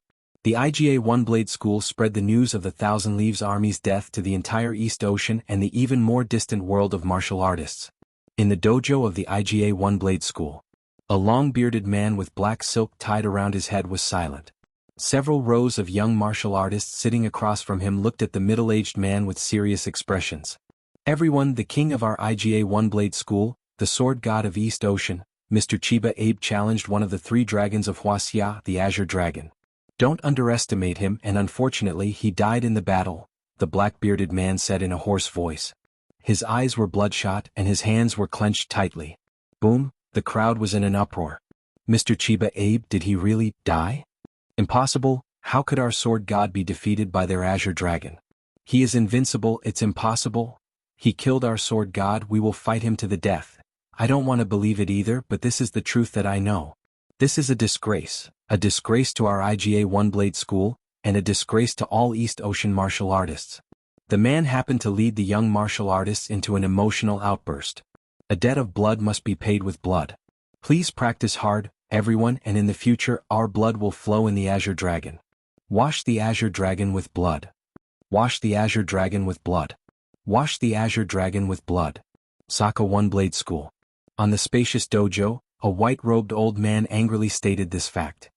Although Chiba Abe is from the IGA sect that is our competitor, the East Ocean martial artists are one family. They were bound together for glory and bound together for shame.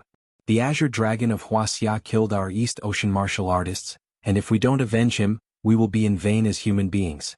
Everyone please work hard and we will challenge the Azure Dragon in the future to avenge Chiba Abe. Revenge. Revenge. Revenge. The black-robed swordsmen waved the machetes in their hands and shouted at the top of their lungs. At the foot of Yamasaki Mountain, Koga Clan Ninja Village, two men sat opposite each other in a simple thatched hut. One was a middle-aged man in black with several scars on his face, and the other was a skinny old man. It was hard to tell his age, but he was too old. His skin was so loose that it looked like it was about to fall off. His teeth had all fallen out, and it was difficult for him to even open his eyes. Chiba Abe has fallen. This is the death of U.S. East Ocean martial artists. The bald man said angrily. Chiba Abe has always been the totem of U.S. East Ocean martial artists, and also the hero in our hearts. Now that he has also died in the hands of the Azure Dragon of Wuxia, our ninja clan can't turn a blind eye.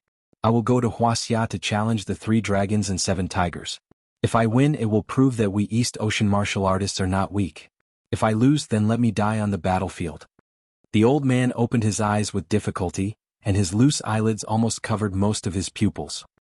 He carefully looked at the bald man in front of him and said, Kakudo-kun, it's good that you can make such a choice.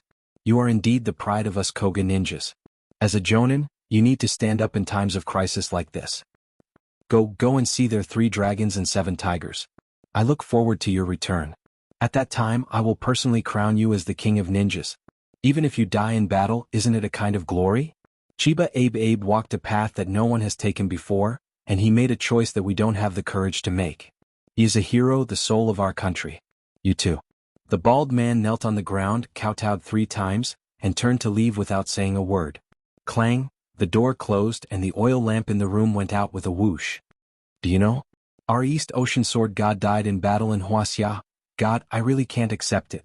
Wuxia has 3 dragons and 7 tigers, and each of them is a 1 in a million master. Azure Dragon, don't underestimate your enemy. 20 years ago, he broke into East Ocean alone with a sword and fought dozens of East Ocean masters. He didn't stop conquering until he met Chiba Abe, who was equally young and talented. If it wasn't for Chiba Abe, if it wasn't for our East Ocean sword god, all of our East Ocean martial artists would have been trampled under his feet. East Ocean swordsman, do you have the guts? Do you still have any passion? If you are not a group of cowards, then go and seek justice for our sword god. Kill Azure Dragon, avenge. Chiba Abe's death provoked the anger and hatred of the entire East Ocean martial arts world. One after another, dojos and sects stood up.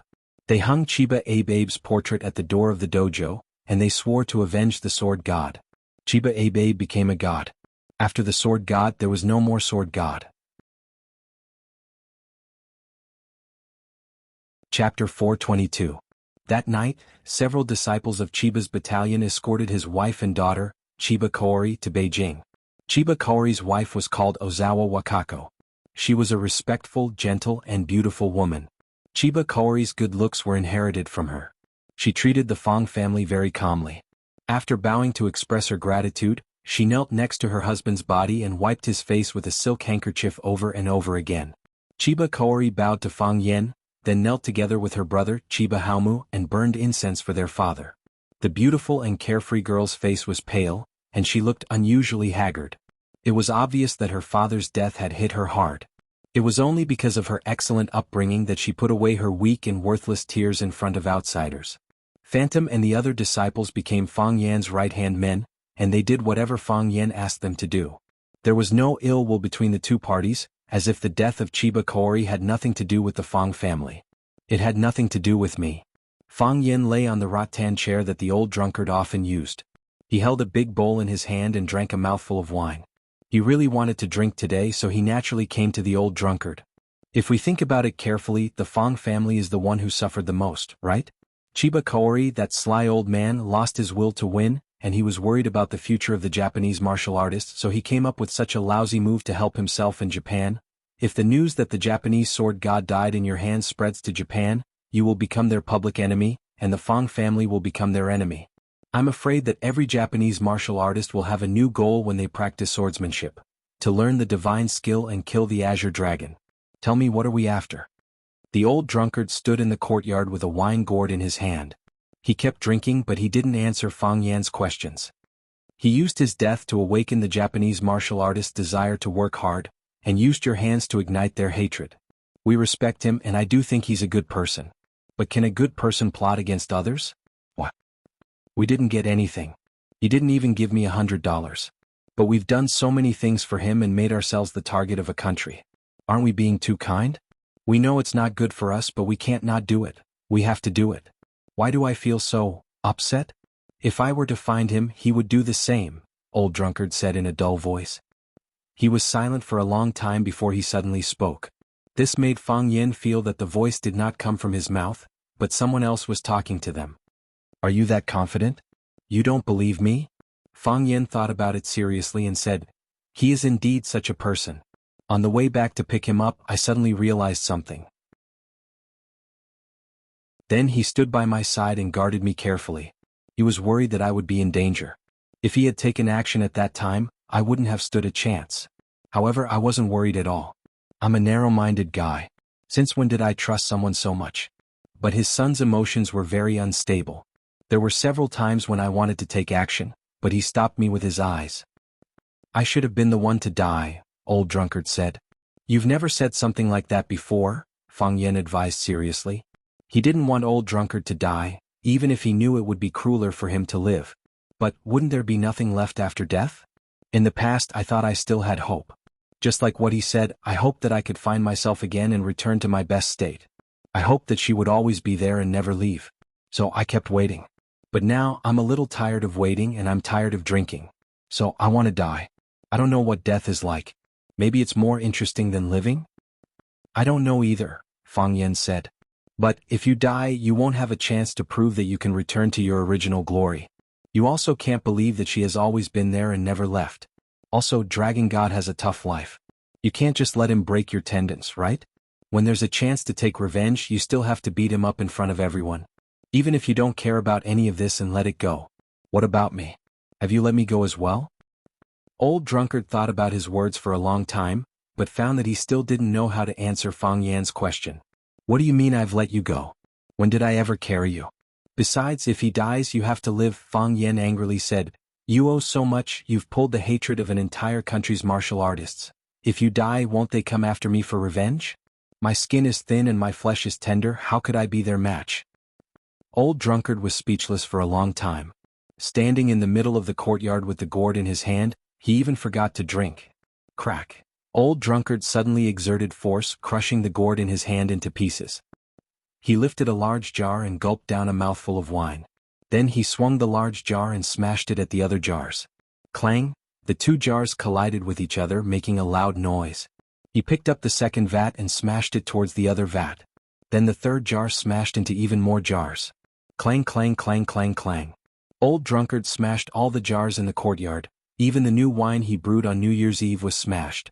Stop drinking, Old Drunkard breathed out like a sword and shouted. When Old Drunkard smashed the jars, Fang Yen understood what he wanted to do. Obviously, Qinya's death had greatly affected Old Drunkard. Someone didn't hesitate to die to fulfill his wish, so how could the torture he was suffering compare to that?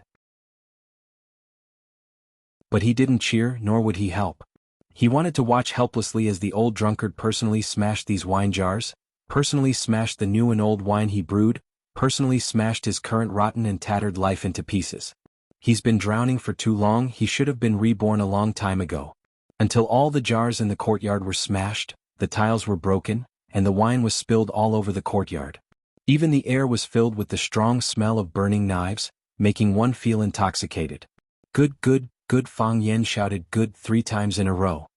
He jumped up from his chair and said, I knew this day would come, I've been waiting for this day, I knew you would stand up again, I knew you would soar to the sky. I knew it would be like this. The humiliation of one person is better than the humiliation of a family, and the humiliation of a family is better than the humiliation of a country. I know that the news of this battle has the effect of gathering the ambition of the Japanese martial artists and provoking their hatred. But what's there to be afraid of? Mo Qingdi ignored Fang Yan's flattery and went into an invincible performance. If I could challenge the 36 islands of the East Ocean and fight 36 East Ocean people by myself, then I can challenge the 36 islands of the East Ocean and fight 36 East Ocean people by myself again. 20 years ago I could defeat Sword God once, then I can defeat Sword God again. 20 years later I can kill Sword God once, then I can kill Sword God again. From now on, no one in Japanese will dare to call themselves Sword God. Fang Yen was so excited that his body was trembling, unable to control himself. Just listen, what's heroic spirit? What's heroic spirit? What's a perfect example of acting cool? From a certain point of view, Fang Yen isn't even fit to carry the Old Drunkard's shoes. Fang Yen was very excited but also very self-conscious. He drank the liquor in his bowl in one gulp and loudly cheered, that's how a man should be, to match the Old Drunkard's heroic spirit, to match the current atmosphere. Fang Yen even sang a war song. This was a song the Old Drunkard taught him when he was young. Boiling blood like the waves in the river, like the waves in the sea, always stirring my heart just because the humiliation hasn't been cleared. Fang Yen sang with a high spirit, his blood vessels swelled, he sang with passion, he sang with a sense of self-satisfaction. The Old Drunkard waited for him to finish, then happily said, it's good that you have such ambition, the things I mentioned, I'll leave them to you from now on. If I can do it, so can you, the Old Drunkard said. After that he turned around and walked into the house. From now on he would no longer sleep on the reclining chair under the eaves of the corridor or in a corner. Fang Yen stood alone in the wind and snow, his expression a little sad and melancholy. The Chiba Ministry of War was buried in peace. Ghost Shadow brought his wife Ozawa Wakako, Chiba Keru and Chiba Haomu to thank the Fang family. After hearing about the deeds of the Chiba Ministry of War, Lu Wan respected this family very much and was full of sympathy for Ozawa Wakako. She took Ozawa Wakako's hand and said a lot of comforting words. Someone next to her helped translate. Ozawa Wakako expressed her gratitude and bowed to Lu Wan again and again. In the end she bowed so much that Lu Wan didn't dare to speak. Chiba Haomu stared at Fang Yen fiercely and firmly. After bowing deeply to him he said, I will definitely defeat you. Slap. Fang Yen slapped Chiba Haomu's head. After that he slapped Chiba Haomu's shoulder again and again. With a sad expression he said in a heavy voice, you are a good boy. Don't have too much psychological pressure. Your father is gone but your uncle is still here. In the future I will take on the responsibility and obligation of educating you. I believe that you will become an excellent swordsman. Just like your father. Chiba Haomu's face turned red because of Fang Yan's slaps, but he couldn't lose his temper because everything the interpreter said seemed to be for his own good. Chapter 423. The sky was bright but because of the cold weather the snow on the ground was still hard and squeaky when one stepped on it. Fang Yen accompanied Chiba Keru on a small road in the countryside. The two of them were silent. They could only hear each other's breathing and the sound of the snow under their feet. Chiba Keru was dressed in plain clothes and looked exhausted. There were wrinkles on her knees from kneeling for a long time, and there were some ashes on her hair. The past 2 days had really tormented the girl. She hadn't even taken a hot shower until now. Are all men like this? Chiba Kaoru suddenly asked. Although she could already communicate in the Wuxia language after a long period of hard work, there were still some obstacles when it came to talking about things that were too profound. Therefore she spoke very slowly. It was as if she was trying very hard to articulate her words. What? Fang Yen thought about it a few times before he understood her question. If there's a big country, there's no small family? If there's justice, there's no personal feelings? Chiba Kaoru asked with reddened eyes. There were many things that she couldn't understand, so she asked her teacher alone. Fang Yen was her language teacher and also the homeroom teacher of class 9. Fang Yen was silent. It was too difficult to answer. Mr. Fang, is my father really a good person? Chiba Kaoru asked. Yes, Fang Yen said firmly. He had to give a definite answer. Otherwise the death of Chiba Kaoru would be meaningless. If he couldn't get the forgiveness of his beloved daughter, what was the point of being loved by the whole country? He's a good person and a great person. Then Mr. Fang, will you be like him? For the country, for justice, you'll sacrifice yourself. You won't care about your wife's loneliness, your children's sorrow, and you'll say goodbye to them forever without saying goodbye? Fang Yen thought for a long time and answered honestly, I can't do it. I'm too greedy. I want to grow old with my wife. I want to be the guardian of my daughter forever. I want to take care of my parents and the old drunkard when they die. So I won't choose that way. Chiba Kaori stopped and looked at Fang Yen. She smiled silently, like a chrysanthemum blooming quietly in the wind. Mr. Fang, thank you for your answer, Chiba Kaori said softly. As wives, they hope to have a husband who will never leave them.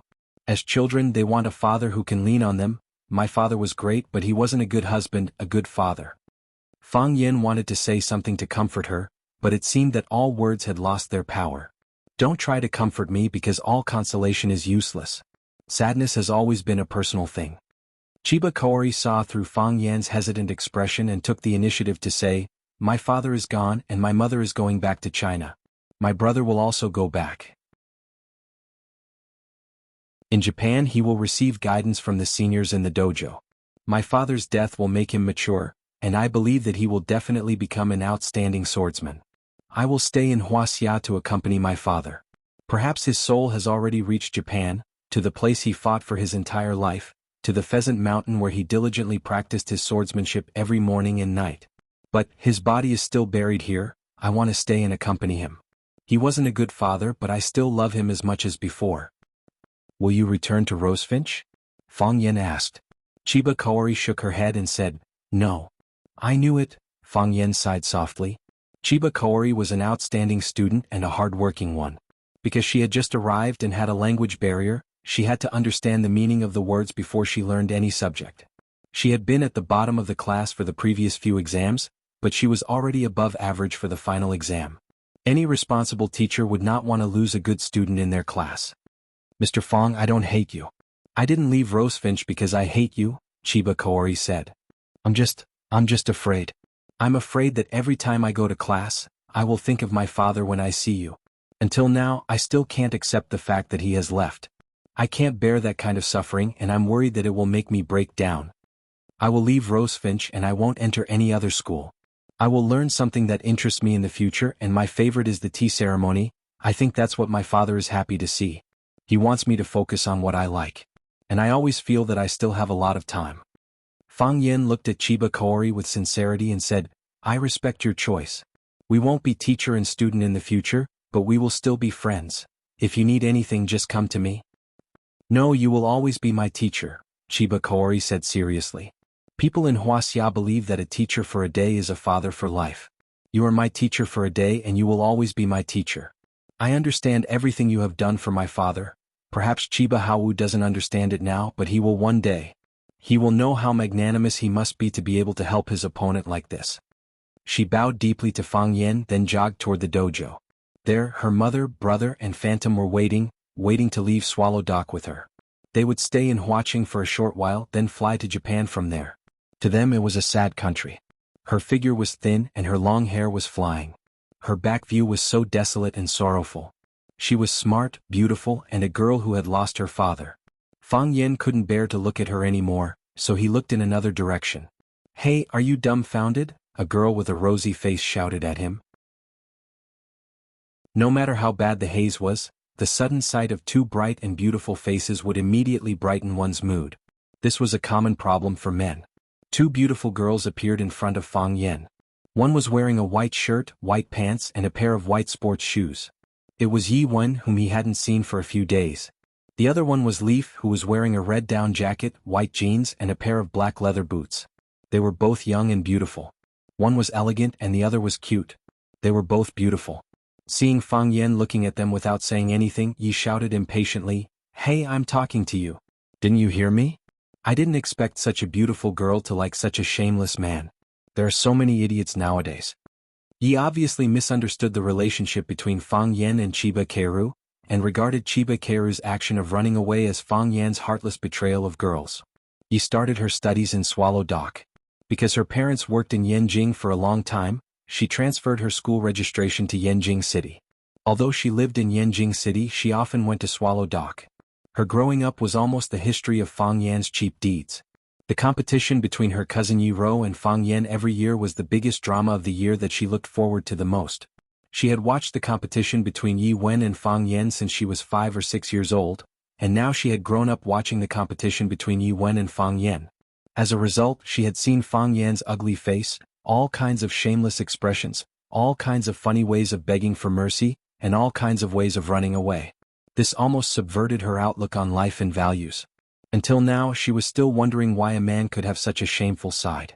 Therefore, she wasn't talking nonsense when she said that Fang Yan was a shameless man. It was the result of watching the competition for 10 years. Moreover, because she was the most hardcore audience, she gnashed her teeth at Fang Yan's behavior every time. She was sharp-tongued and liked to sneer at Fang Yan. Fang Yan was not a man who was willing to suffer losses, and his way of fighting back made her so angry that her liver hurt. In the competition before the new year, Fang Yan ran away, which made her extremely angry. How could such a guy with no chivalry be her sister's opponent? Fang Yan was a little angry and said, "You can scold me for being shameless, but don't scold your sister. What's wrong with her liking me?" In terms of eloquence, 10 Yezi were not as good as one Fang Huohua. Sure enough, Yezi was ashamed and annoyed. She said angrily, "How can you be so shameless? I'm not talking about my cousin. My sister doesn't like you." "How do you know your sister doesn't like me? What if she likes me? You said that those who like me are idiots. Isn't that calling your sister an idiot?" Fang Yan said to Yi Wen, who looked calm and indifferent as if she didn't care about anything. "Of course I know. How could I not know?"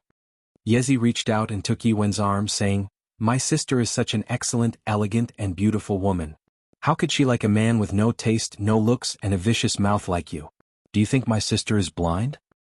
Only the person involved knows about this kind of thing. What right do you, an outsider, have to say such things? Okay, then I'll let the person involved tell you personally." Yezi turned around and took Yi Wen's arm, saying, "Sister, tell him. Do you not like him?" Yi Wen looked at Yezi in silence. "Sister, just tell him."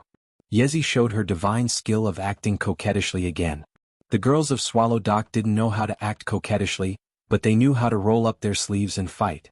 Yezi had lived in Yanjing City for a long time, so she learned this powerful skill. She shook her petite body and said, "Sister, say something. Say something. I want him to be convinced of his defeat." "I like him," Yi Wen said softly. In an instant, the wind stopped, the clouds dispersed, and everything was still. Chapter 424. How could he do this? How could he do this? For no reason, inexplicable and sudden, why did he suddenly confess to her?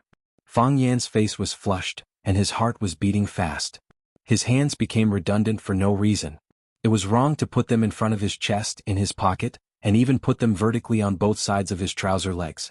Fang Yan was so anxious that he was sweating profusely. Where should he put his hands? Where did he put them before? He wasn't mentally prepared at all. How could she like him?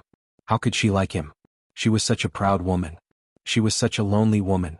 She was such a violent woman. She beat herself up again and again year after year. She wanted to die. She was a violent woman who had a mouth to eat but no face to see others. Fang Yan was not a fool. He could feel that Yi Gentle treated him differently from others. Whether it was when she received Fang Yingxiong's call and beat him up in front of all the students in Huaqing, or when she single-handedly challenged the Japanese sword god Chiba, she was always on his side. However, this was the style of Swallow Dock, and this was what the people of Swallow Dock should do. Just like him and Bailey Lu, the two of them would fight and kill each other when they met. If one of them was in danger or in trouble, the other would definitely fight hard to save him. Some people said that on the battlefield, the one you could entrust your back to was your brother. But in Swallow Dock, you could leave your back completely defenseless to everyone else. Oh, except for Bai Xiu. Except for Kai Dongxing. Except for Qin Keida and Li Guangwen and Gu Kite. These people either snatched Fang Yan's woman or Fang Yan's limelight. Anyway, he didn't like them. Bai Xiu snatched Fang Yan's woman and Fang Yan's limelight. Every time he saw him, he wanted to beat him up. He felt that he and Yi Rou were confidants and friends who had a tacit understanding. Why did they have a tacit understanding again? Why did he have this feeling when facing Qin Tian? Or could it be that, as long as it was a beautiful girl, Fang Huohuo would have a tacit understanding with him? Fang Yan was very distressed. He felt that he should find more girls to test if he could communicate with all the beautiful girls. More than friends but not lovers. He felt that this was the true state of Yi Rou's feelings for him. How did she fall for him? Don't you know you're making me proud? Yezi was even more surprised and unprepared. She widened her eyes and opened her mouth wide like a little fish spitting bubbles. Puff, puff, puff, puff, puff. After being stunned for a long time, she finally came to her senses. She grabbed Yi Rou's arm and shook it desperately. She said with a bitter face, "Sister, sister, I was wrong. I was wrong. I shouldn't have dragged you into this. You're saying this because you're mad at me, aren't you?" Yi Rou looked at her calmly and did not answer her question. "Sister, are you serious?" Yezi stopped acting coquettishly and asked with a serious face. "I'm not joking," Yi Rou said. She would never joke about matters of the heart. If she liked someone, she liked him. If she didn't like him, she didn't like him.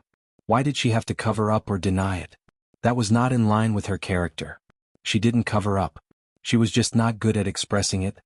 "He is Fang Yan, isn't he?" Yi Rou nodded slightly. The man she liked was Fang Yan. "Hello, I'm Fang Yan." The word Fang means square, and Yan means two fires. "My name is good, right? What's your name?" he said when they met for the first time. At that time she was 5 and he was 6. "My name is Yi Rou," Yi Rou replied. While speaking, Yi Rou kicked him away because he broke the watermelon seedling she had just planted. The poor seedling was broken into 2 pieces. It looked extremely miserable under the scorching sun. Fang Yan climbed up from the melon field. His head and face were covered with dust. He spat out the sand in his mouth and said angrily, "What's your name, Yi Rou? You're not gentle at all. Your little dog Yi dinosaur Yi bandit Yi." Before he finished his words, Yi Rou punched him to the ground. How could an upright man talk so much nonsense? At that time Yi Rou didn't like to talk very much. She thought most of what people said was nonsense. Why did he talk when he knew it was nonsense? It was so strange. He bullied you when you were a child. He called you ugly, the ugliest woman in Swallow Fort. He peeked at you when you were putting on makeup and put a toad in your pocket. Yi Rou said angrily. One by one he listed all the things that Fang Yan had done to Yi Rou that were too numerous to be recorded in the book. Yi Rou smiled. She remembered all these things. "Yi Fengxing is your sister at home?" "No." "Really? Really?" Yi Fengxing said impatiently. "How many times have I told you? She went for a walk by Stone River. She went with the ancestor. If the ancestor doesn't come back, she won't come back." "That's great. Can I put this toad in her pocket?" "I don't think that's a good idea." "Yi Fengxing, are you betraying us? Look at my face. Look at how she beat me." "You can fight back," Yi Fengxing said. "If I can fight back, why would I put a toad in her pocket? You keep watch for me. I'll put the toad in her pocket." "Didn't you say she hates this kind of thing with thick hair all over its body? It's disgusting to touch." Yi Ruru stood by the window and looked into the room. Fang Yan tiptoed in and opened Yi Ruru's wardrobe. He was dazzled by the dazzling array of women's clothes in the wardrobe. He grabbed a coat and sniffed it. Then he put a toad in the pocket of her sportswear that she often wore. Coo coo coo, the toad made a few noises and jumped out of the pocket. Then 2 teenagers, one fat and one thin, hurriedly tried to catch the toad that tried to escape without any spirit of sacrifice. Finally, Toad was caught. Yi Rou walked into the room and beat them up without worry. "Sister," Yi Rou was very anxious and said, "Look at him. Thick lips, flat nose, one big eye and one small eye." Fang Yan thought about his appearance seriously and said angrily, "Hey little Yi Rou, which eye is big and which is small? They're all the same, okay?" Yi Rou snorted at Fang Yan and continued to criticize Fang Yan's shortcomings. She said, "He's not handsome at all. He doesn't have any temperament. He's not tall or burly. Most importantly, his character is terrible. He can't beat you in a fight. Every time you fight, he will lie on the ground and beg for mercy. Once he said if you let him go, he will recognize you as his master. Why do you like him?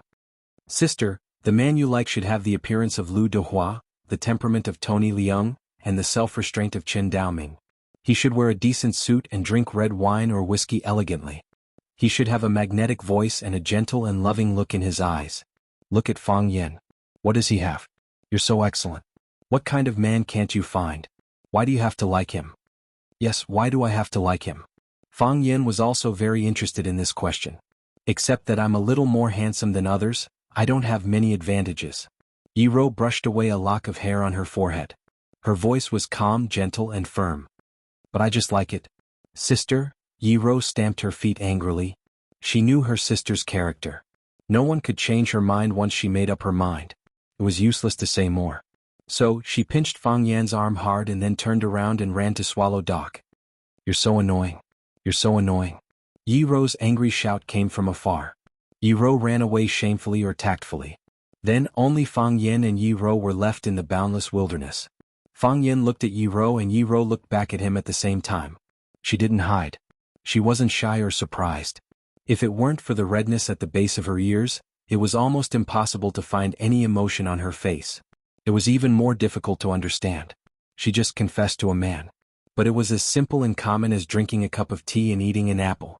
Fang Yan looked at Yi Ro with gentle eyes and said in a magnetic voice, "Let's walk around?" Okay. Yi Ro nodded. So, Fang Yan took Yi Ro to the rape field further away. He didn't take Yi Ro to the Stone River because it had the best scenery and the most people. When you were in love, you wished there were only you and her in the world. Crack, crack, their shoes stepped in the snow.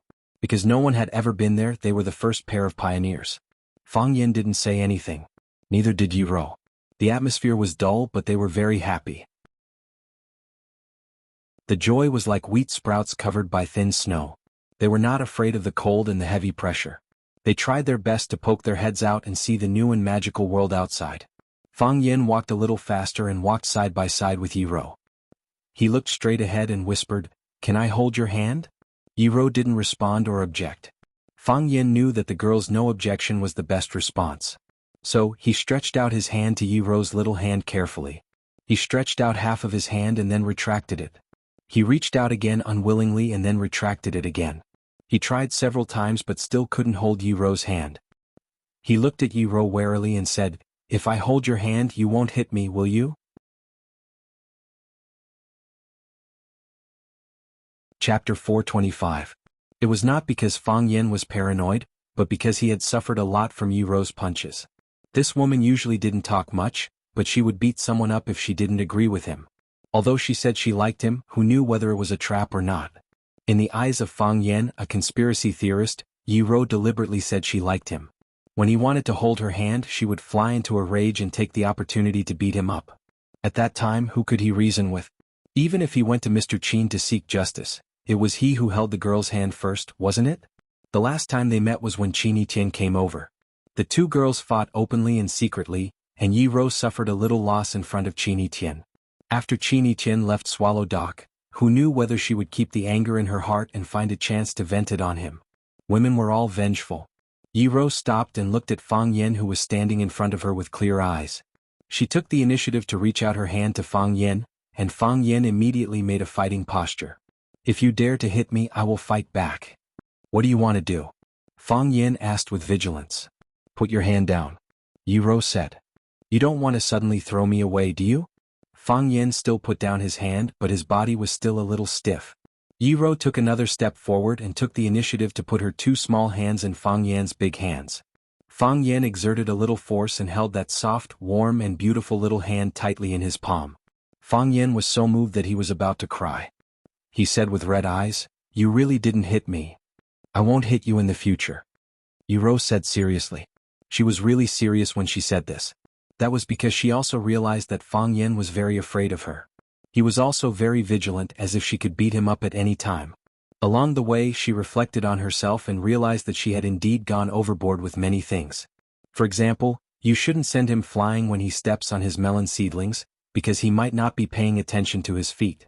For example, she shouldn't have knocked him to the ground and painted his face with lipstick when he peeked at her makeup, because he might not have done it on purpose.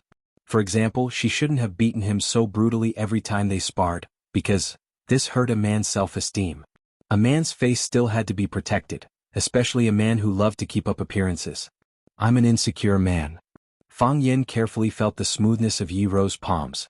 How could the hands of such a violent woman feel so comfortable? Compared to the time when he was humiliated by it, this was simply the difference between heaven and hell. My family was poor when I was young and I was always bullied by the children in the village. After that, every time we sparred, I was always the one who lost. This is the first time I've lost and I only feel indignant. The second time I lost, I still couldn't accept it. After losing 5 or 6 times in a row for 5 or 6 years, I began to despair and felt that I might never be able to defeat you. I began to become sensitive and began to feel inferior in the crowd. Fang Yin held Yi Rou's hand, and the two of them walked on the country road like an ordinary couple. I was very angry at that time. I was angry at you for being so excellent. Isn't it enough for a girl to be beautiful? Why do you have to be so smart? It's unnecessary for you to be smart. Why do you have such a high talent in martial arts? I felt that God was too kind to you, but it was too unfair to me. If someone told me that you were God's goddaughter, I wouldn't doubt it. Otherwise, why would God give you all the best things in the world? Do you know how much I wanted to defeat you at that time?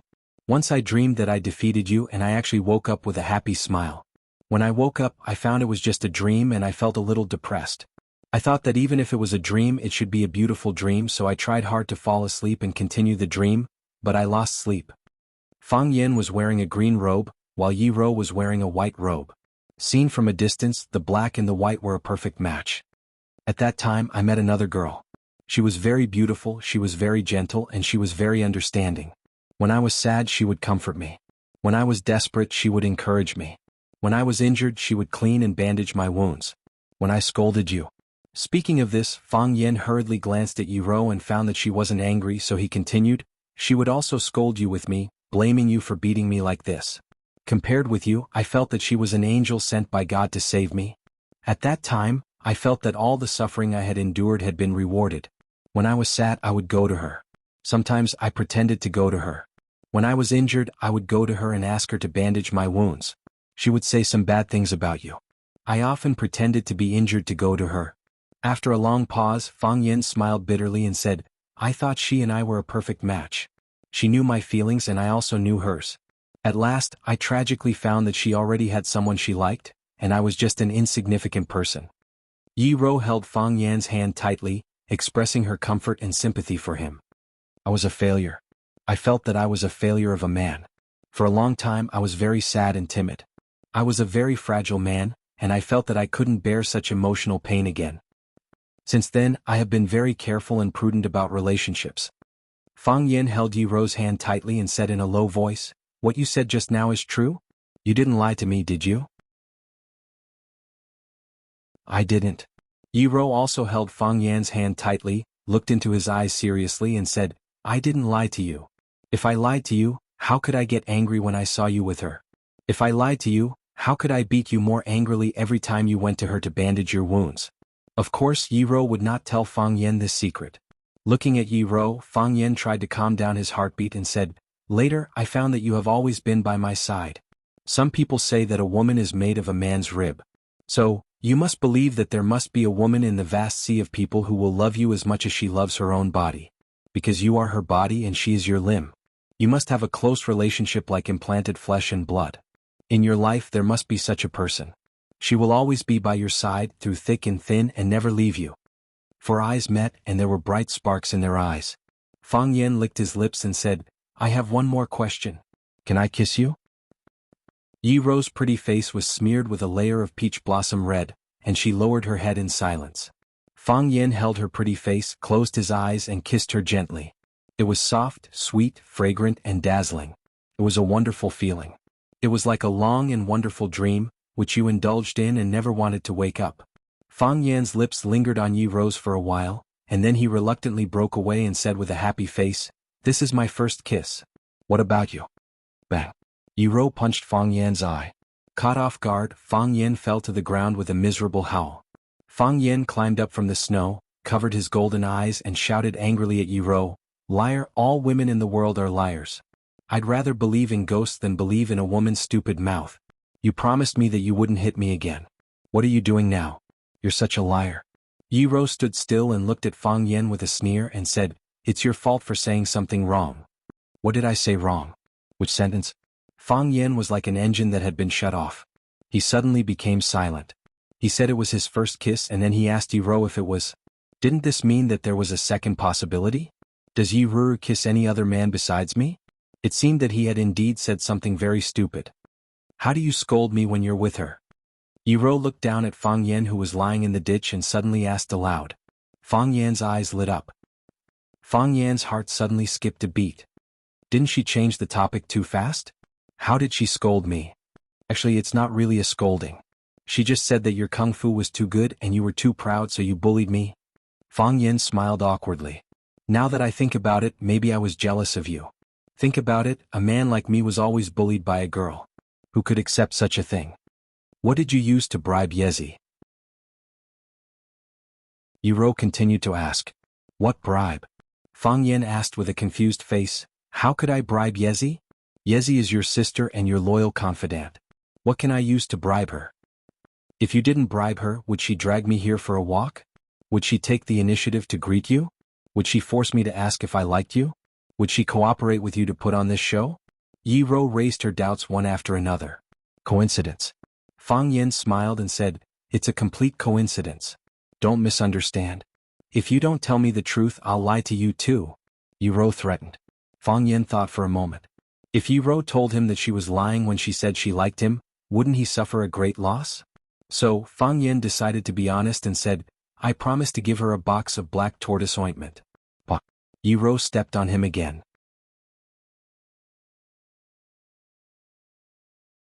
Chapter 426.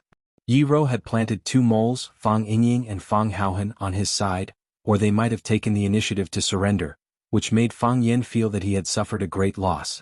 He had also tried his best to persuade Fang Yingying and Fang Haohan to be his double spies, which meant that they seemed to be helping Yi Ro, but in fact they were helping him. They nodded without blinking an eye. Fang Yen had completely given up on these two guys who betrayed him.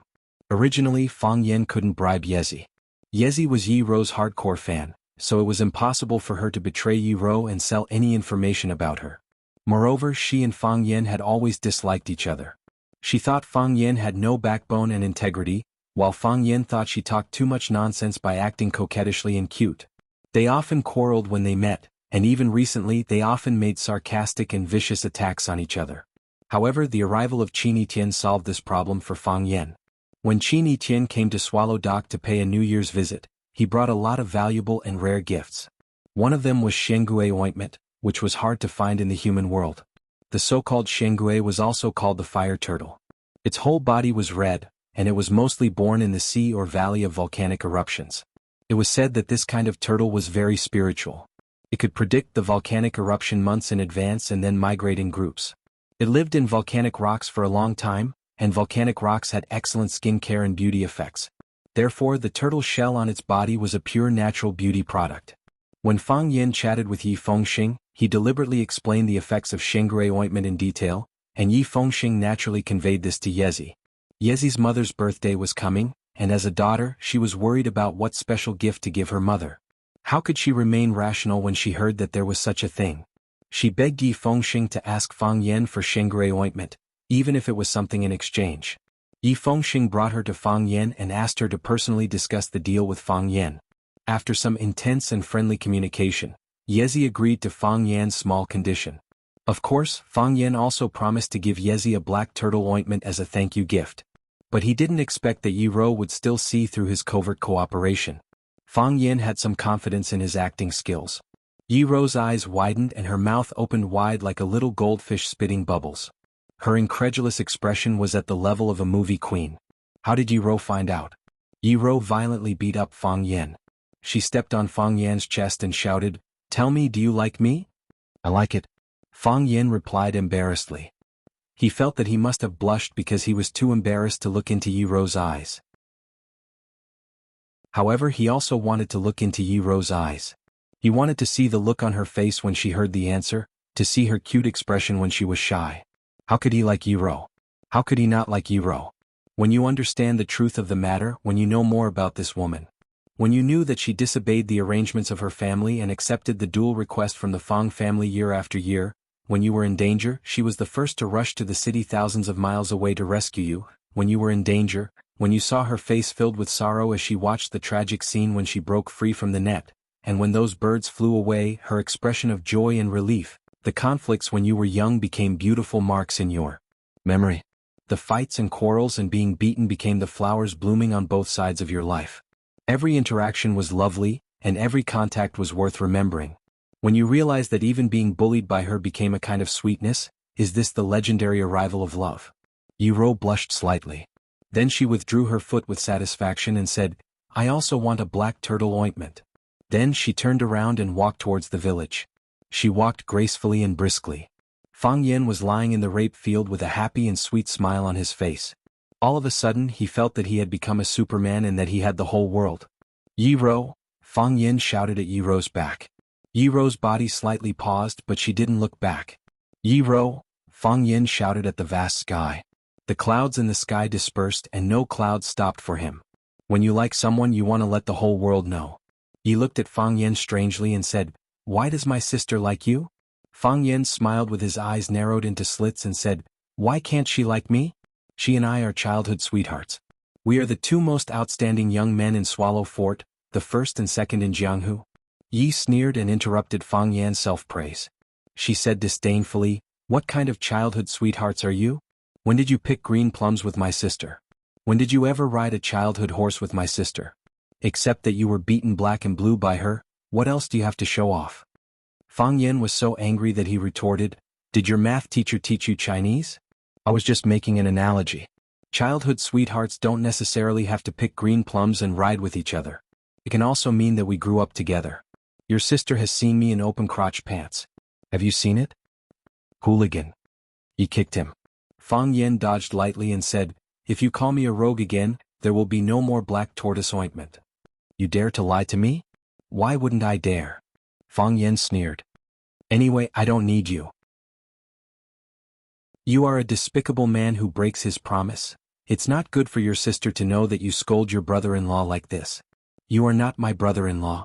My eldest uncle won't agree, my second uncle won't agree, my father won't agree, and my grandfathers won't agree. No one in the Yi family will agree. Fang Yen thought about it seriously and felt that Ye's words were very reasonable. He was speechless. So he looked at Yi with a kind face and said, Sister Yi, why don't you talk to your father and let him stand on my side? It was better to rope in as many people as possible. There was strength in numbers. If the Yi family held an internal vote for this matter, Ye's vote was also very important. Yi raised her head and glanced at Fang Yen saying, Why? Fang Yen quickly took out a delicate steel box from his arms and said, This is for you. Yi took the black tortoise ointment and said, This is for me. Fang Yen handed over another one and said, This is for you too. Yi blinked her eyes and looked at Fang Yen saying, Are you trying to bribe me? Yes. Deal. Yi nodded happily. Then can I take this box too? Yes. Fang Yen nodded affirmatively. Yi held the 2 boxes of black tortoise ointment and skipped back. Fang Yen took out his mobile phone and sent a message to Yi Ro, Honey, Yi brought the black tortoise ointment back for you. Then Fang Yen put his mobile phone in his pocket and went back to sleep adorably. Time was like the cell phone data used up quickly. On the 8th day of the Spring Festival, his aunt's family decided to return to Mingzhu. His uncle, Zhou Fan, would start work on the 9th, and Zhou Numerology would go back to school early on the 10th. On this trip to Swallow Dock, they had experienced far too many things, and the feelings of this family were truly too great. They had experienced life and death after being poisoned, and they had experienced the life and death of the Sword God's family. They had experienced the tragedy of almost being ruined, and they had also experienced the beauty of family reunion. They had seen the mysterious Yi family and the powerful Qin family. They also knew the connections behind Fang Yan's little nephew and the influence he could bring. The previous disdain had turned into respect, and the previous neglect had turned into respect. Fang Yijing hugged Fang Yan and said softly, Fang Yan, our Fang family has placed all our hopes on you. You have to work hard. Don't let Grandpa down and don't let your parents down. And he will always support you. And don't worry. Fang Yan said with a smile. The Fang family will definitely rise again. Yes, work is more important and you have to hurry up with finding a girlfriend. Fang Yijing said, if you can't find a suitable one in Huaqing, go to Mingzhu and find Auntie. I'll bring a group of girls for you to choose from. If you like any girl, Auntie can help you get her. Fang Yen smiled bitterly and said, Auntie, I'm looking for a girlfriend. Why do you make it sound like I'm picking girls in a nightclub? You have to go with the flow when it comes to relationships. Besides, do you think I'm someone who can't find a girlfriend? Fang Yijing patted Fang Yen and said, don't be arrogant. Zhou Fan came over and shook hands with Fang Yen and said in a deep voice, thank you. Fang Yen laughed and said, Auntie, we're all family. Yes, we're all family. Zhou Fan nodded and said, if you have time, go to Mingzhu and see your auntie. She's always talking about you. I'll go. Fang Yen nodded. Zhou Mingli didn't like Fang Yen, but he didn't dare to offend Fang Yen. Under the pressure of his parents' eyes, he braced himself and walked over to greet Fang Yen and said, cousin, we're going back. Fang Yen patted Zhou Mingli's shoulder and said, young man, you're quite spirited. Come back next summer vacation, I'll show you what it's like to split bricks in the air. Zhou Mingli was so scared that his face turned pale and he kept stepping back. Fang Yingying pushed Fang Huwei out. The old man sat in a wheelchair, watching his daughter and son-in-law walk out of the courtyard with big and small bags in their hands. His smile was lonely and sad. Add a few more clothes, eat a few more mouthfuls of food, go out without mother's millet porridge, look at your face, touch your hand, then put blessings into your son's pocket. Now it's time to leave home, only then can I understand the worry of a mother who travels 1,000 miles. Chapter 427. On the 6th day of the new year, the core members of Swallow Fort's handsome men team gathered together again. They hunted 2 rabbits and a few pheasants in the back of the mountain. Zhu Ziden was lucky enough to catch a vegetable snake, and brought a few kilograms of dried mushrooms and vegetables from home to stew them in a big pot. A modified version of the dragon and phoenix fight was made. The broth in the pot was bubbling, and the fragrance made everyone swallow their saliva. Swallow Fort didn't have to worry about food and water, and they were fed well during the new year. But for some reason, no matter how good the food at home was, it couldn't compare to a big pot outside. Home flowers didn't have the fragrance of wild flowers, and fat meat couldn't compare to wild vegetable soup. Ruan Qian stood by the stove, adding oil and salt, stirring the pot from time to time with a large wooden spoon to prevent the meat from getting wet. Li Xiaotian, Zhu Ziden, and Chen Yanqing and Wang Kaixian, who had just returned home for the new year, were lying on the hay bed drinking wine, occasionally looking into the distance. What's going on with Fang Yen and Yi Fengsheng? Why aren't they here yet? Zhu Ziden drank a mouthful of wine and asked in confusion. If they don't come, then they won't come. We'll finish the meat and drink the wine. If we're late, they'll have to wash the bowls. Ruan Qian smiled. Ruan Qian's words make sense. Come, brothers, let's eat, let's finish the soup. Chen Yanqing jumped up from the ground, grabbed a bowl, and was about to grab a spoon to eat the meat. Ruan Qian grabbed the spoon and didn't let go, saying, wait, the meat is still raw. Yi Fengsheng is here, Zhu Ziden shouted. The chubby Yi Fengsheng ran over, panting. He bowed repeatedly and apologized, saying, brothers, I'm late. I accept my punishment, I'll drink 2 more bowls later. Zhu Ziden laughed and scolded, brothers, did you hear that? Yi Fengsheng is late and he wants to drink more? Do you agree? Disagree. Everyone shouted in unison. Wang Kaixian threw the wine to Yi Fengsheng and asked, where's Fang Yen? Didn't you 2 come together? Yi Fengsheng gulped down a mouthful of liquor and panted heavily. He didn't come with me. When I went to his house to look for him, his mother said that he went out early in the morning. You went out early in the morning? Where did he go? Everyone looked at each other. No one knew where Fang Yen was. All right, you don't have to worry about him. Yi Fengsheng waved his hand and said, that kid is as sly as a fox. Even if we all die, he will still be alive and kicking, happily hugging a beauty and drinking wine. You're the one who hung up. How can you say such inauspicious things during the new year? That's right, no ivory comes out of a dog's mouth. Yi Fengsheng's words caused everyone to explode, and Zhu Ziden even kicked his butt. If you took the initiative to get hit and scolded by others, then you are a brother. Those who took the initiative to beat and scold you were your enemies. He's coming. Wang Kaixian pointed in the direction of Shihizi and shouted. Everyone looked over, and then everyone's expression became sluggish. It was as if they had seen a white rabbit and a big bad wolf holding hands. It was a funny and strange scene. This can't be real, right? Zhu Ziden asked with her mouth wide open. Our eyes must be playing tricks on us, Ruan Qian said. The fat on Yi Fengxing's face trembled and he cursed fiercely, "This bastard." Fang Yen walked over holding Yi Ro's hand and said with a smile, "Sorry we're late." Everyone's gaze was fixed on Fang Yen and Yi Ro's tightly held hands. Zhu Ziden gritted her teeth and looked at Fang Yen saying, "You're not going to tell us that this is real, are you?" "Oh, I forgot to introduce," Fang Yen said with a smile. "She's Yi Ro." Everyone's gaze toward Fang Yen became murderous. Who didn't know that she was Yi Ro? What shocked everyone was why Yi Ro appeared in front of them hand in hand. Didn't she always hit you? Didn't you hate her the most? Why did you manage to win the hearts of all the lovers of Swallow Dock? Yi Ro was a special existence in Swallow Dock. Almost all the boys of her age thought she was excellent, beautiful, and a goddess. However, no one would have the courage to strike up a conversation with her to please her. She was a goddess worshipped by everyone. The goddess should sit high up on the altar and accept the worship of the people. She walked down the altar on her own initiative and walked hand in hand with the man who was considered the least successful in their circle. Such a scene was too visually shocking. This was also the reason why everyone was so surprised but couldn't ask because of Yi Ro's presence. "She's my girlfriend," Fang Yen said embarrassedly. "You should call her sister-in-law." Zhu Ziden was extremely angry and said, "I'm older than you. How can you call her sister-in-law?" Fang Yen looked at Yi Ro with a smile and said, "They all thought you were barbaric and violent before, so they don't respect you much now. Don't be angry with them." So, Zhu Ziden hurriedly greeted Yi Ro respectfully and bowed. "Hello, sister-in-law." "Hello, sister-in-law." Wang Kaixin and Chen Yanqing also hurriedly came to greet Yi Ro. This officially confirmed the relationship between Fang Yen and Yi Ro. Yi Fengxing grabbed Fang Yen and shouted angrily, "I went to your house to find you, but you went to my house?" "Yes. I chatted with the ancestor for a while and drank a cup of Maojian tea. When Ro finished practicing, we came over together," Fang Yen said with a smile. "You're not late, right? You and my sister are really together?" "Exactly what you think," Fang Yen said with a smile. "Don't you think we're a good match?" A good match. Yi Fengxing glanced at Yi Ro and didn't dare to continue. He was also quite afraid of his sister, even though Yi Ro had never hit or scolded him. Ruan Qian was smarter. He found a big bowl and scooped a big bowl of meat soup for Yi Ro. He smiled and said, "Sister-in-law, it's time to eat." "Thank you."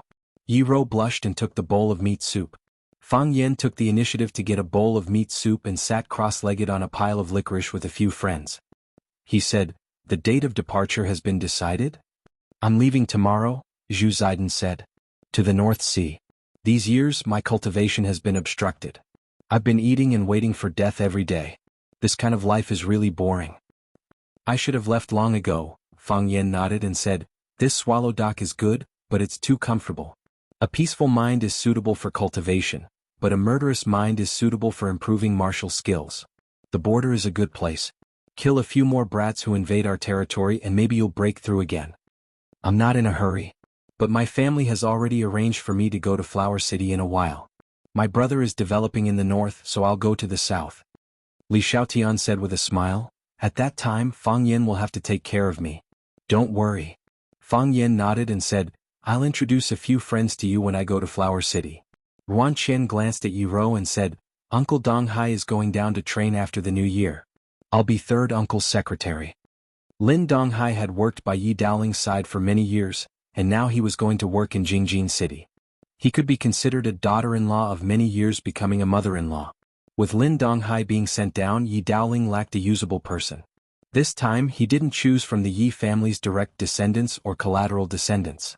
Instead he chose the smart and careful Ruan Qian. This also showed the Yi family's attitude. Swallow Dock was everyone's Swallow Dock. The Yi family was willing to lead everyone to a brighter and better future. Through the last incident, the Yi family was finally willing to stand up and be the leader of Swallow Dock. Everyone praised Ruan Qian, telling him to perform well and strive to become a capable person like Uncle Donghai in the future. Ruan Qian smiled shyly and said, "The person third uncle values the most is Fang Yen. If Fang Yen is willing, then I won't have a chance." "You can't say that." Fang Yen encouraged Ruan Qian. "Last time I talked with third uncle. He has a very clear understanding of your abilities. He chose you as his secretary after careful consideration.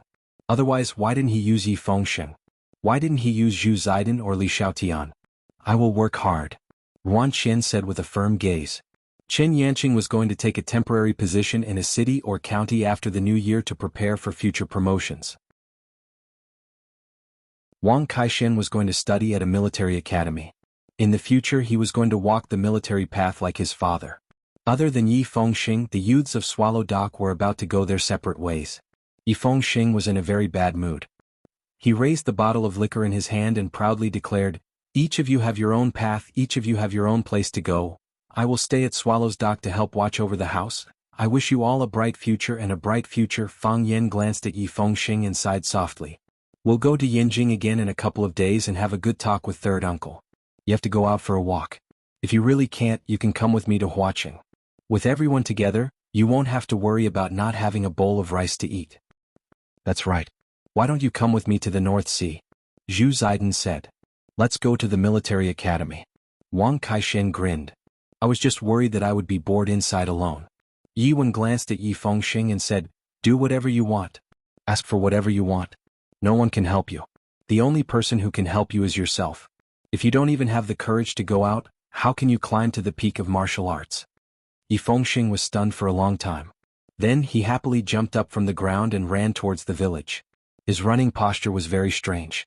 He looked like a big black bear running left and right. Everyone laughed for a while, feeling happy for him from the bottom of their hearts. Fang Yen raised the wine bottle in his hand and said, "A good man's ambition is to travel far and wide. Going home is to find the best girl. This separation is for the sake of a better reunion in the future. Everyone, I wish the Prince Charming team of Swallow Dock a bright future and success." Clang. Everyone's wine bottles clashed together. The melancholy of parting turned into bowls of burning knife after knife. Chapter 428. A few days after the new year, the snow on the road had mostly melted. However, an even bigger snowstorm had covered the road, covering the wheat sprouts and leaves that had just emerged from the snow. The elders of Swallow Dock shouted that the snow was a sign of a bountiful year, and that there would definitely be a good harvest this year. No matter what status they had in the outside world, they were simple and pure farmers in Swallow Dock. Kacha-kacha, the car rolled over the hard, frozen ground. Every time the tires rolled, the sound of ice and snow being crushed could be heard. These beautiful spirits were both tenacious and fragile. Fang Yixing was driving very slowly. The black Buick sedan was like a giant tortoise slowly climbing on the surface of the snow. Fang Yixing had been very busy these past few days. His art exhibition was going to be held at the Glittering Jewel Hall. After Fang Yixing had given up on martial arts, he had focused all his attention on writing poetry and painting. As a result, he had always been ridiculed by the people of Swallow Dock. After so many years of hard work, he had finally achieved something in this area. It was indeed something to be happy about. "If I can't become a brilliant martial artist, then I'll become a brilliant painter." Fang Yixing had a kind smile on his face. "That way I won't be embarrassed by that kid, right? You don't know, but when our old man talks about that kid, he's so excited that he can't help but sing. It's us brothers who have disappointed Master too much. That's why he has placed more of his hopes on Fang Yen. When the art exhibition is held, I'll invite sister-in-law and Fang Yen over to take a look." Wang Dong said with a smile. "They'll definitely be proud of you when they see your work." Wang Dong was Fang Hui's disciple, and also Fang Yixing's junior brother. Later, because he cultivated too hard, his qi was torn apart, causing his internal energy to leak out. Fortunately, he was discovered in time by Mo Qingdi, who used the great art dispersal technique to disperse the violent energy in his body through his acupuncture points and countless hairs. This saved his life. However, from then on, Wang Dong was cut off from the path of martial arts, and could no longer gather internal energy. If he used too much energy, his whole body would ache. Wang Dong remained in the Fang family and became a member of the Fang family. He helped the Fang family manage some of the family's businesses. Following the paralysis of elder Fang Hui and the sudden death of Mo Qingdi, the Fang family's business plummeted. Their market share was almost swallowed up by others. Since Wang Dong didn't have a place to use his skills in Beijing, he could only work as an assistant to Fang Yixing's art exhibition. When Fang Yixing was rushing between Swallow Dock and Swallow Jing City, Wang Dong acted as his temporary driver. "Yes, we have to bring them to have a look," Fang Yixing said with a smile, but there was a desolate look on his face. "If we don't give that fellow a good shock, I'm afraid we won't be able to control him. I heard that he's dating a child from the Yi clan. Isn't he afraid that the Yi clan will break his legs?" Let the children handle their own matters. Wang Dong consoled him. If this matter really succeeds, then it'll be a match made in heaven for our swallow dock. In the past I felt that Fang Yan and Miss Yi looked like a couple. The Yi family's attitude was important, but it wasn't the most important. The key is still Miss Ye's choice. Yes, I'm very satisfied with the Yi clan's daughter's appearance and character. It's just that she's too unsociable and her martial arts are a bit too high. I'm afraid that Fang Yan will be bullied. Fang Yixing thought of his son's miserable state every time he sparred with Yi Rou. He couldn't help but worry about his son's future marriage. If he married a girl like Yi Rou, wouldn't he get beaten up every 3 days and beaten up every 5 days? When it came to marrying a wife, it was naturally better to have a virtuous and loyal wife. Wang Dong laughed heartily. Senior, there's no use worrying about this. Miss Yi is proud and arrogant. There are quite a few youngsters in Swallow Jing who like her. However, Fang Yan was able to succeed. Naturally, he has his outstanding points. Moreover, who knows if this is someone's private affair and Fang Yan enjoys it. Fang Yixing was a bit angry.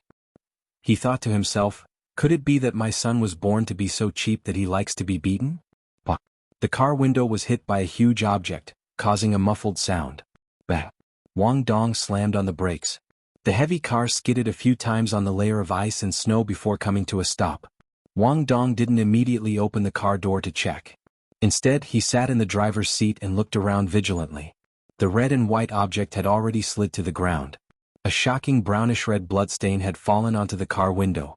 From the color of the bloodstain, it could be seen that the object had already been dead for a long time. What was it? Fang Yixing asked. I don't know. Wang Dong said. I'll go down and take a look. No need. Let's go. Fang Yixing said with a serious expression. There might be trouble. Wang Dong didn't say anything else. He prepared to start the car and leave this dangerous place. He had practiced martial arts for many years. Even though he had lost all of his qi, his intuition towards danger was still quite sharp. It's too late, Fang Yixing said. It was indeed too late. In front of the car stood a mysterious person completely shrouded in a black robe. He appeared like a ghost, like a wandering ghost in the wilderness. Trying to be mysterious, Wang Dong clenched his teeth and started the car. He slammed on the accelerator and charged towards the black-robed person. Boom! The car ran over the black-robed person's position, but the black-robed person had already disappeared. Wang Dong didn't dare to slow down. The car maintained its high speed as it sped towards Swallow Dock. As long as they returned to Swallow Dock, or rather as long as they got close to it, they would be truly safe.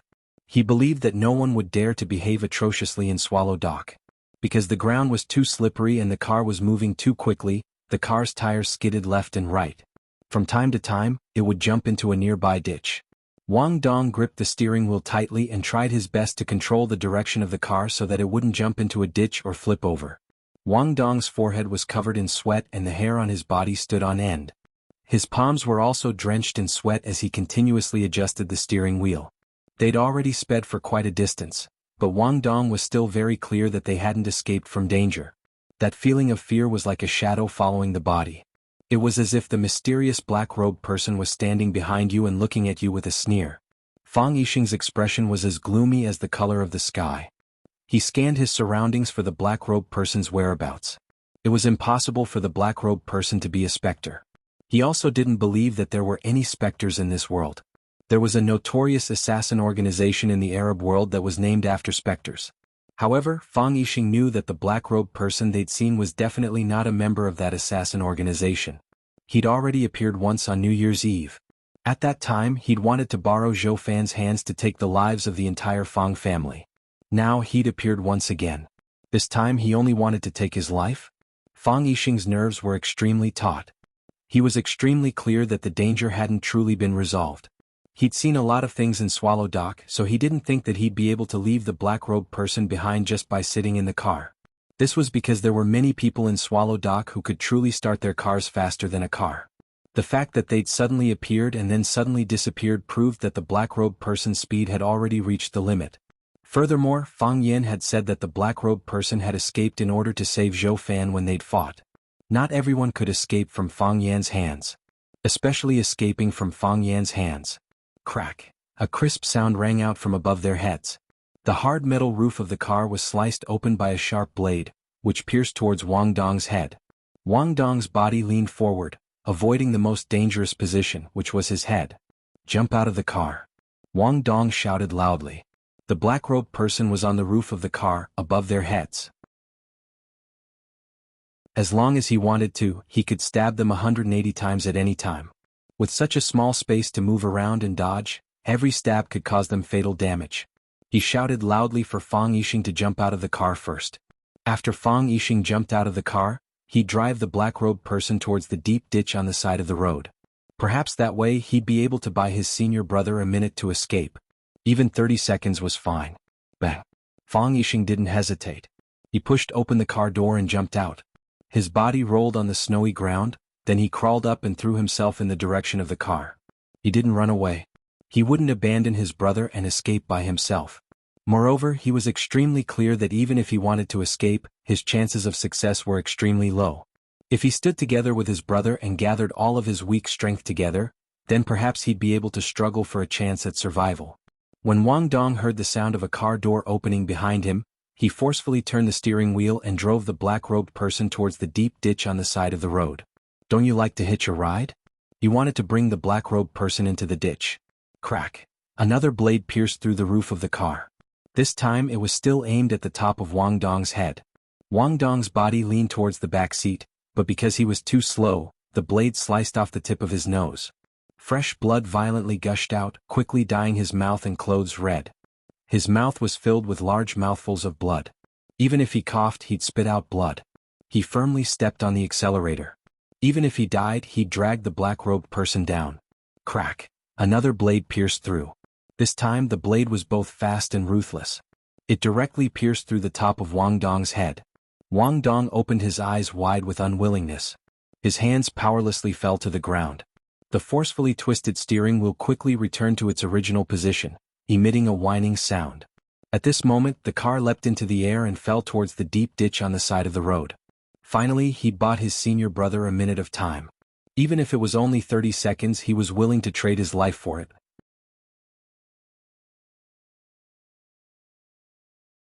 Chapter 429. The people of Swallow Dock believed that a teacher for a day was a father for life. Since Wang Dong was Fang Hui's disciple, Fang Hui was his father. Wang Dong and Fang Yixing weren't just fellow apprentices, they were blood brothers. It wasn't about whose life was more precious, nor was it about who was more qualified to live. Wang Dong had his own family, wife and child. In the eyes of his wife and child, his life was even more precious than Fang Yixing's. His life was more important than anything else. Wang Dong was willing to fight for a minute or even 30 seconds for his senior brother. He valued friendship over life and death.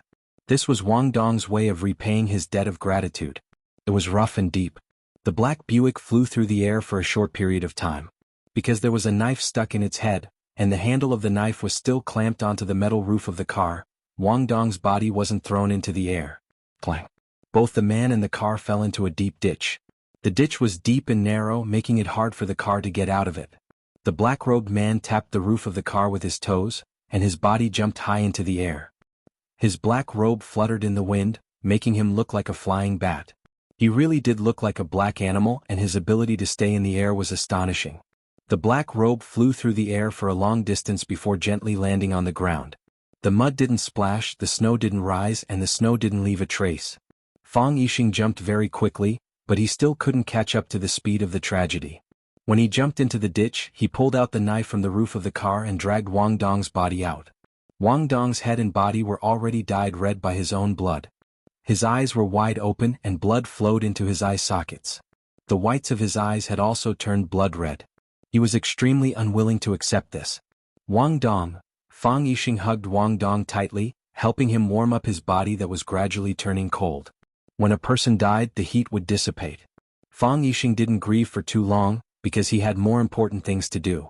He took out a handkerchief from his pocket and wiped Wang Dong's eyes, wiping the blood from his eyes. However, there was a large hole in his head, and it was still bleeding non-stop. Just as he wiped it clean, the blood gushed in again, dyeing his eyes red. Therefore, Fang Yixing could only force him to close his eyes. He took off his woolen coat and covered Wang Dong's head, face and body. Afterwards, he picked up the blade that the black-robed man had used to cut open Wang Dong's skull. He tore off the tie around his neck and tied it around Wang Dong's arm. In the end he tied his necktie into a dead knot, and the knife became one with his body. Fang Yixing stood up and stood in front of the black-robed man again. The black-robed man raised his head. The eyes covered by the black hat were as cold and vicious as those of a wild beast. He looked at Fang Yixing and said, "The people of Swallow Dock, are they not afraid of death?" "I'm afraid of death," Fang Yixing said. "It's good to be alive. No one wants to die." "Why isn't he afraid?" The black-robed man pointed at Wang Dong, who was lying on the ground. "He's called Wang Dong. He was originally a beggar. When his hands and feet were about to be broken and he became a cripple, my father rescued him from the hands of the underground beggar clan. From then on he became a member of the Fang family. His life was given to him by my father, and his dignity was also given to him by my father. We gave him life, so he used his own method to return a life to the Fang family. We gave him dignity to live, so he chose to die with dignity." Fang Yixing looked at Wang Dong and said softly, "He's a hero. After he died, his corpse was buried in the Fang family's ancestral cave, and his spirit tablet was enshrined in the Fang family's ancestral shrine. As long as the Fang family continues to plant terminated meridians, his incense will never be extinguished." He was explaining to the black-robed man, but it was more like he was giving Wang Dong a guarantee. A hero cherished a hero. In order to save him, Wang Dong gave up his life, so he wasn't stingy in giving him the most important thing that Wang Dong cared about the most. The black-robed man muttered to himself for a long time, then said in a hoarse voice, "The dignity of living, the freedom of life, the ancestral cave and the ancestral shrine, it's truly enviable. I don't have any of these things.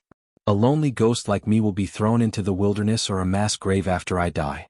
My corpse will be torn apart and eaten by vultures or wild dogs. There's no ancestral cave to bury me in, but there's still incense to burn. No wonder he was willing to die to save you." After pausing for a moment, the black-robed man asked again, "Then what about Zhou Fan? He's a greedy, cowardly, selfish and cold-hearted person. The reason why I chose him was because I originally thought that he was the same type of person as me. Why did he also choose that method? He'd rather sacrifice himself than poison the soup? And why was he willing to die for you?" A proud and gentle smile appeared on Fang Yixing's face as he said in a loud voice, "Do you know what home is?" "Oh." The black-robed man thought about it seriously. He really didn't know what home was. What exactly was home? Was it a house that could shelter you from the wind and rain? Was it a pile of luxurious, high-class furniture? Or was it to provide you with different women every day? Home is a family. Only when there are people can there be a home. When you get home from work, your wife will have already prepared dinner and boiled chicken soup. When you go out for business, your son will call you over and over again, asking why your father isn't back yet. The two of you will sit at the same table and eat. You will scold your son for his naughty behavior, and you will teach your daughter to study hard. Even when other children's parents come looking for you as a father, you will stand up and apologize to them or argue with them. Fang Yixing's smile was very gentle, but his eyes began to tear up. The wife he mentioned was his wife, and the son he mentioned was his son. The family he mentioned was his family. He probably wouldn't have the chance to enjoy this kind of happiness ever again, right? You're right, Zhou Fan is indeed the type of person you described. In terms of personality, he is the same type of person as you, but he can't betray his wife and child and he can't abandon his family and happiness. He has experienced it and he has enjoyed it. Those who have experienced it and enjoyed it will never be like you, like an animal's way of thinking and acting. He fearlessly told the truth and saved the Fang family. The Fang family also gave him tolerance and understanding and gave him a complete family. The black-cloaked man nodded and said, "You have taught me a lesson. What you said is something I have never experienced or enjoyed, but it is very comfortable to listen to. I don't want to give up my life, I want to try my best to live. That's why I live my life for others, to kill people." The black-cloaked man looked at Fang Yixing and said, "I respect you, I gave you a chance. Unfortunately, until now no one has come to save you. Then I'm sorry." "No need to apologize," Fang Yixing shook his head. "I don't accept your apology. You don't need to give me a chance, I don't need any chance from you. I know you came for my son, but this is even more worrying than coming for me. As a father, I don't have much ability and when my son is in danger I can't do much. But I have learned some martial arts before. I can't help him much but I'll help him exhaust some of your strength." The hatred in the black-cloaked man's eyes disappeared, but his voice was still hoarse and unpleasant to hear, but he said with an extremely serious tone, "I like to torture people but I won't torture you. You will die a quick death. Fang Yixing didn't say thank you. He wouldn't say thank you to such a person. He tightened his grip on the long saber, lowered his body, and took the initiative to charge at the black-cloaked man. Crack, crack, crack.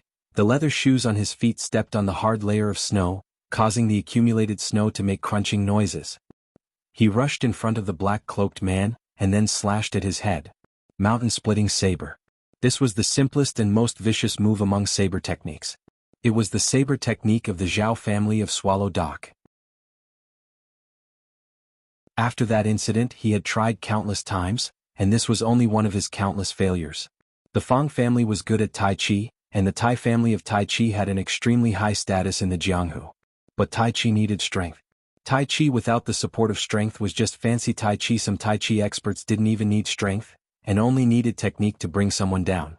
But Fang Yixing knew very well that with his Tai Chi cultivation without strength, facing an opponent like the black-cloaked man, the only road left for him was death.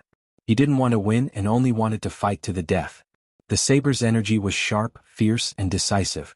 The whistling cold wind was slashed apart by this saber, and even his body became hot. Fang Yixing could only use 70% of his power in this saber, but because of the murderous intent in his heart, there was an additional power that could frighten one's soul. Whoosh! The black cloak shook and the black-cloaked man's body flew into the air, and he started to retreat at an extremely fast speed. He actually chose to retreat. A saber with no chance of survival, a saber that would put himself in a dead end, naturally could make people feel fear. Fang Yixing only wanted to use this saber. Fang Yixing thought that he could only use this saber. The black-cloaked man retreated, and his battle intent surged once again. The long saber that was tied to his palm and arm let out a sharp sound, waiting for the moment to drink blood and seal the throat to arrive. Fang Yixing's body rushed forward, and he chased after the black-cloaked man. One retreated and the other attacked. Fang Yixing ran faster and faster, and in the end his feet didn't even touch the ground and his body jumped high in the air. Another saber slashed over. It was still a machete with no defense, a machete with no return. But the black-cloaked man swung his long sleeves and a long black cloth covered Fang Yixing. Fang Yixing didn't dodge, and his saber slashed towards the black cloth. Rip! Fang Yixing's saber slashed a huge hole in the black cloth, but Fang Yixing's body was kicked away by the black-cloaked man's leg that came out from below. Thump! Fang Yixing's abdomen was hit, and his body fell onto the snowy ground, sliding backward. He slid for a very, very long time, until the inertia disappeared and his body finally stopped. He felt a sweetness in his throat and a large amount of blood came out. I'm not dead and I didn't lose my saber. Fang Yixing wiped the blood from the corner of his mouth, and the saber was still tied to his arm and he thought, I can still slash again.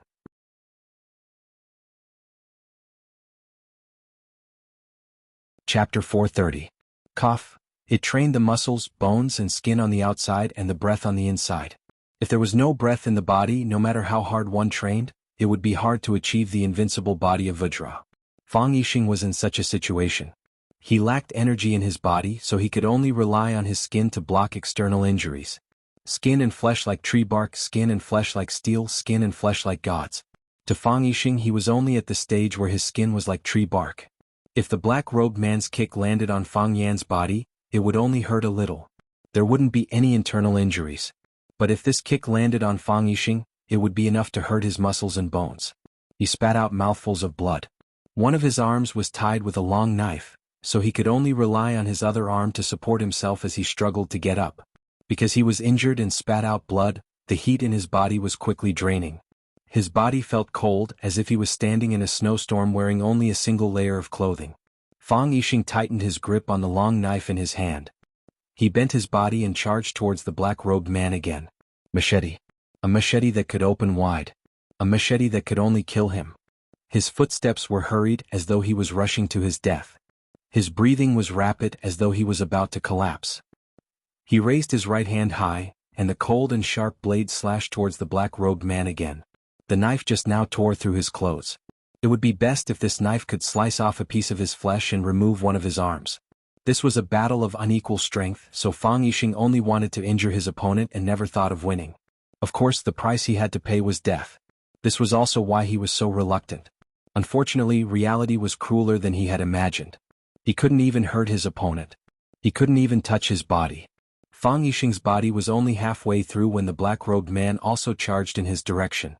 Before their bodies could come into contact, before Fang Yixing's saber could strike down, his body was once again sent flying by the black-robed man's black robe.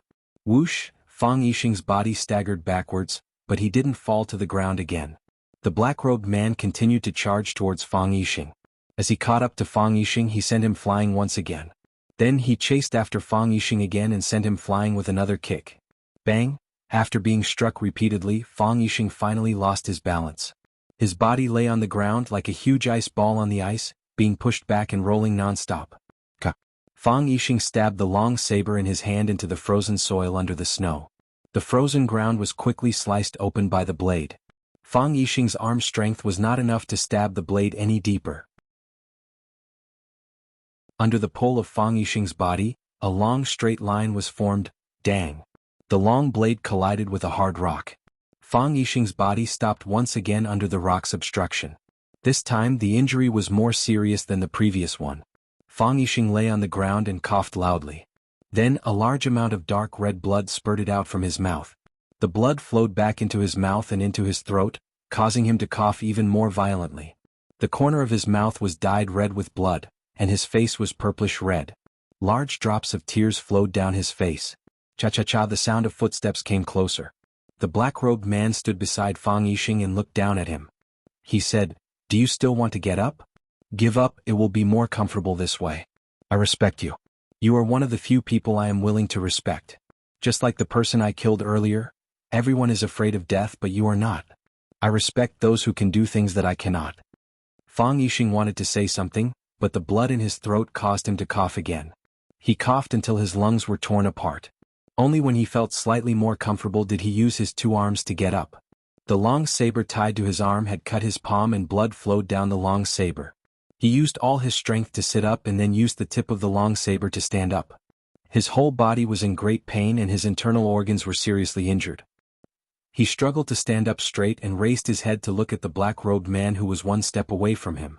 The long saber in his hand slashed at the black-robed man again. Bang! Fang Yixing's body was once again sent flying in the air, then heavily fell to the ground. His body was lying in the snow. No matter how hard he struggled, he couldn't get up.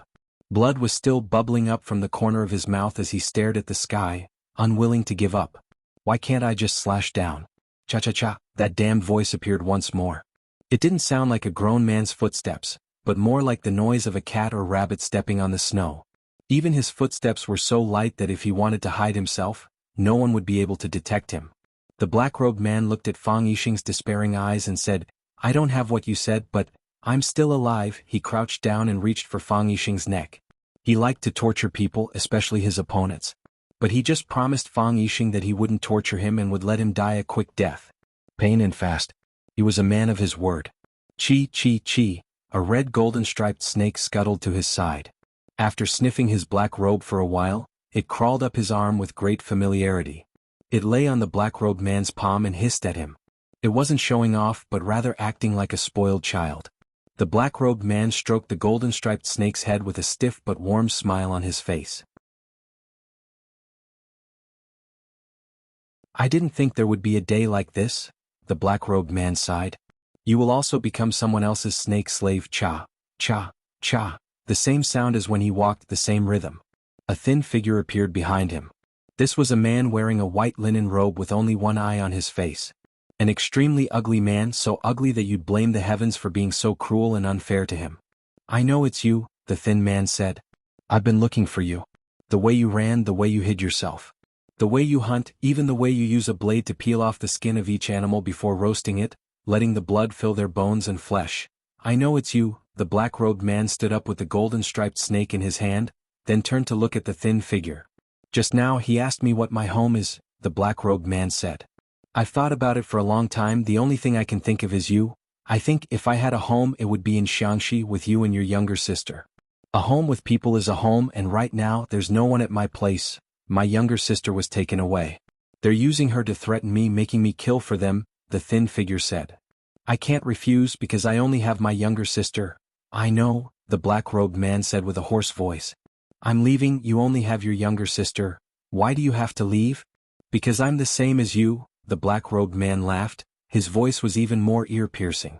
It was as if there was a small hole in the middle of his throat, and when he spoke or smiled, wind would blow in through that hole. I've become someone's snake slave.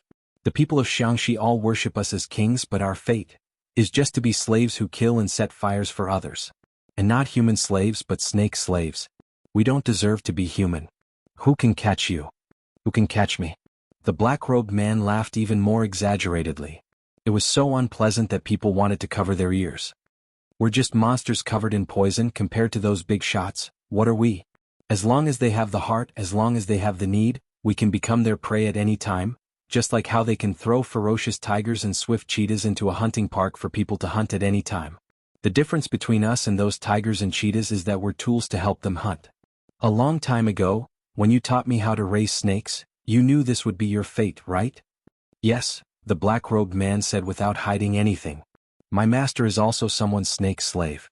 I thought I was an exception, but I'm not an exception. I hope that you could be an exception, but you're not an exception.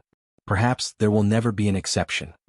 The skinny man pointed at his empty eye socket and said, I gave my snake eye to him, so you have to work for him. The black-robed man nodded in understanding.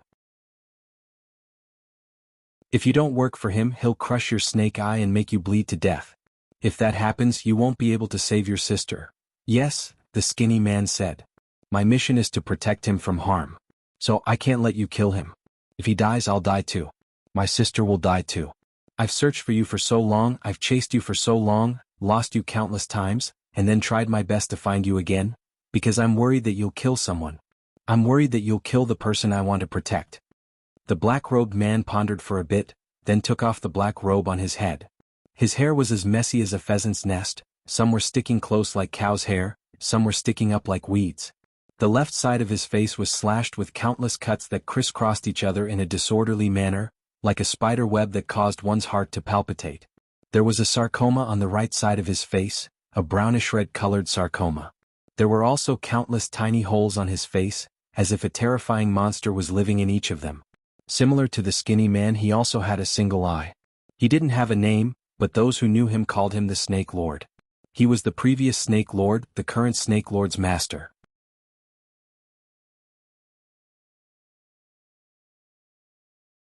Chapter 431. If the current snake monarch was ugly, then the previous snake monarch, the black-robed man, could only be described as disgusting. Some people would become infatuated just by looking at them, while others would vomit just by looking at them. Without a doubt, the black-robed man belonged to the latter. The brown sarcomas on his face and the countless deep holes made it impossible for anyone to look at his face for too long. That was the cruelest punishment for oneself. If the police asked you if you wanted to confess, and if you didn't confess, they would drag the black-robed man in and force the suspect to look at his face for half an hour, wouldn't that be even more effective than using a blinding light? There was indeed a dark scar on his throat, but it was hidden by the shadow when he wore his hat, so it was hard to see. Perhaps this was the reason why he sounded like he was being torn apart when he spoke. The black-robed man looked at his disciple and smiled. Look, I only have one eye, and I've also offered my snake eye. I'm a snake slave, so I have my own mission.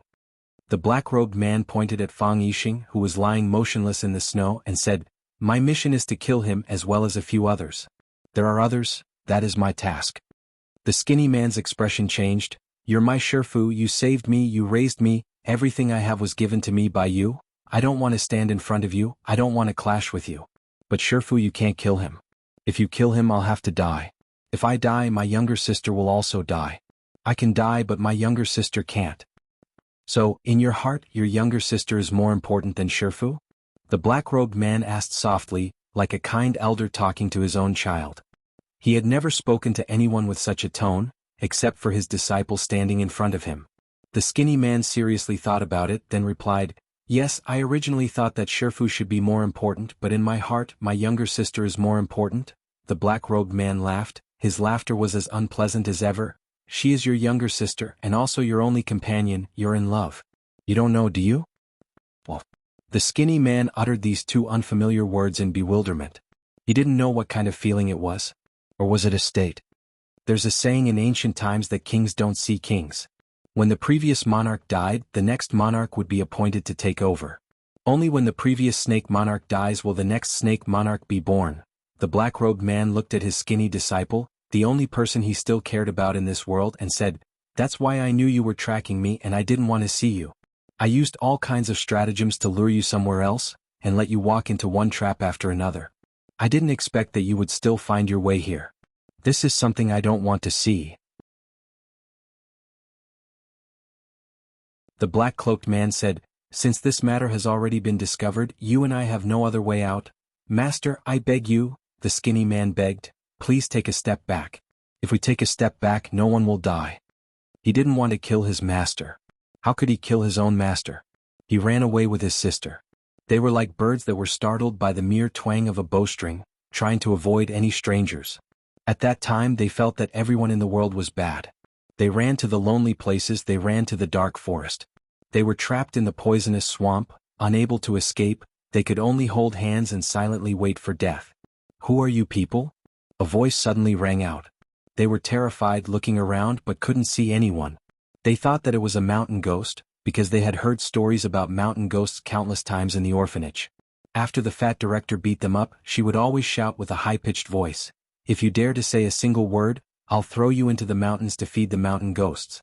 She said, "Feed the mountain ghosts, so does that mean the mountain ghosts eat people?" "We're orphans," the younger sister shouted. After a while, a vine descended from the sky and pulled the two of them out of the swamp.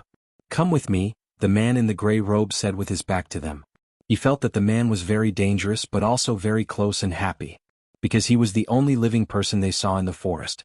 The only human who said, "Come with me," to two young orphans. Since when can a snake slave choose their own fate? The black-robed man gently consoled him.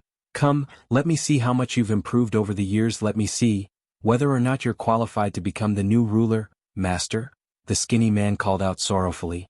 "Father and son killing each other, master and disciple killing each other, this must be the cruelest thing in the world, right?" They didn't care about feelings because they had never experienced them before. To them, a person with feelings was as important as their own life. Because that person might be the only one they had. The black-robed man let out a soft whistle. The golden snake that was lying on the back of his hand and acting cute suddenly became agitated. It opened its sharp teeth and leaped towards the skinny man. Snake bite. This snake was raised by the current snake monarch, so it should be under his control. But now it was ordered by the black-robed man to attack the current snake monarch. To be bitten to death by a poisonous snake raised by oneself, would it not become a laughingstock in the snake world? The current snake monarch knew of his master's strength, so his expression was extremely serious. He immediately put two fingers to his mouth, and a more urgent gurgling sound came out. The golden snake that was flying in the air landed awkwardly, then turned around and counterattacked the black-robed man. The black-robed man had a strange smile on his face, and his voice was slightly forceful.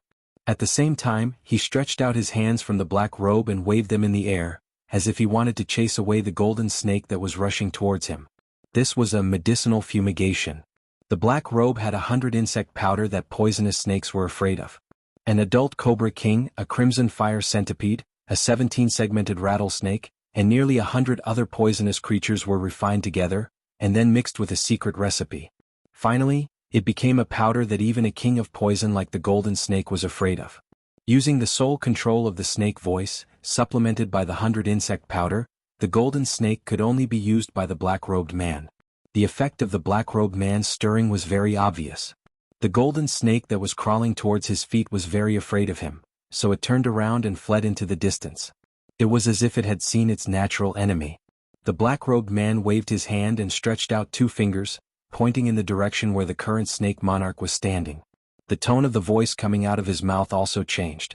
It was just a light and casual shoot just now, but now it became a passionate snake-fighting song. The golden snake that wanted to retreat from the battlefield had bloodshot eyes, and the golden lines on its back were even brighter and more dazzling. It struggled and jumped on the spot as if it had taken a stimulant. It supported itself with its body, raised its head high, and stuck out its scarlet tongue ready to devour its prey. Under the guidance of the black-robed man's fingers, it began to adjust its direction and scuttled towards its master, the current snake monarch. Its body jumped again so fast that it was like a phantom. The current snake monarch bit his finger and let the blood spurt out. He smeared the blood on his palm, then reached out to capture the snake slave that had betrayed him. The most poisonous thing was not the powder of the 100 insects, but the blood of the snake monarch. Since the snake monarch had been raising poisonous snakes and all kinds of poisonous creatures since it was young, its body had the smell of hundreds of poisonous creatures, and its blood was also a collection of all kinds of toxins. Such a smell and toxins made the poisonous snakes that the snake monarch had raised feel close to and afraid of. Moreover, every poisonous creature that the snake monarch had thrown out to carry out a mission had eaten its fill of the snake monarch's blood. This kind of blood made them like it, but they didn't dare to approach it. The golden snake hissed and forcibly turned around in the air. After landing on the ground, it pounced towards the black-robed man. The black-robed man's snake-fighting song became even sharper, as if someone was blowing a loud monotonous whistle. In this harsh winter weather, the current snake monarch's face was covered in sweat. The GG sound from his mouth was getting louder and faster. In the end it became one and you could no longer hear the GG sound. Instead you could only hear the monotonous GG sound. He bit a few more fingers and the blood from his fingers continued to flow out, smearing a layer of blood all over his body. His whole body had turned blood red. The golden snake had become a brainless snake. It darted towards the black-robed man one moment, and then bared its fangs at the current snake monarch the next. It had just pounced on the current snake monarch, but in the blink of an eye, it turned around and attacked in the opposite direction. Its eyes were getting redder, and the red line on its body had become a raised golden line. It was as if he could peel that line off its body with just a stretch of his hand. Left, right, left again. The black-robed man exerted force and so did the current snake monarch. The current snake monarch kept bleeding, and the black-robed man kept fanning the flames. Both of them used their ultimate moves and skills. The golden snake suddenly shrank in the middle and stopped moving, as if it was extremely tired or about to sleep. However, the current snake monarch and his master, the black-robed man, were still driving it. Pa! A strange muffled sound was heard. The golden-striped snake, which they had been controlling and darting left and right, exploded like a bomb. Flesh and blood splattered, turning into visible fragments. The snake's blood dripped on the snow, causing it to sizzle and emit a white smoke. The snake fighting dance, 2 generations of master and disciple. The master was old and firm and the disciple was young and strong.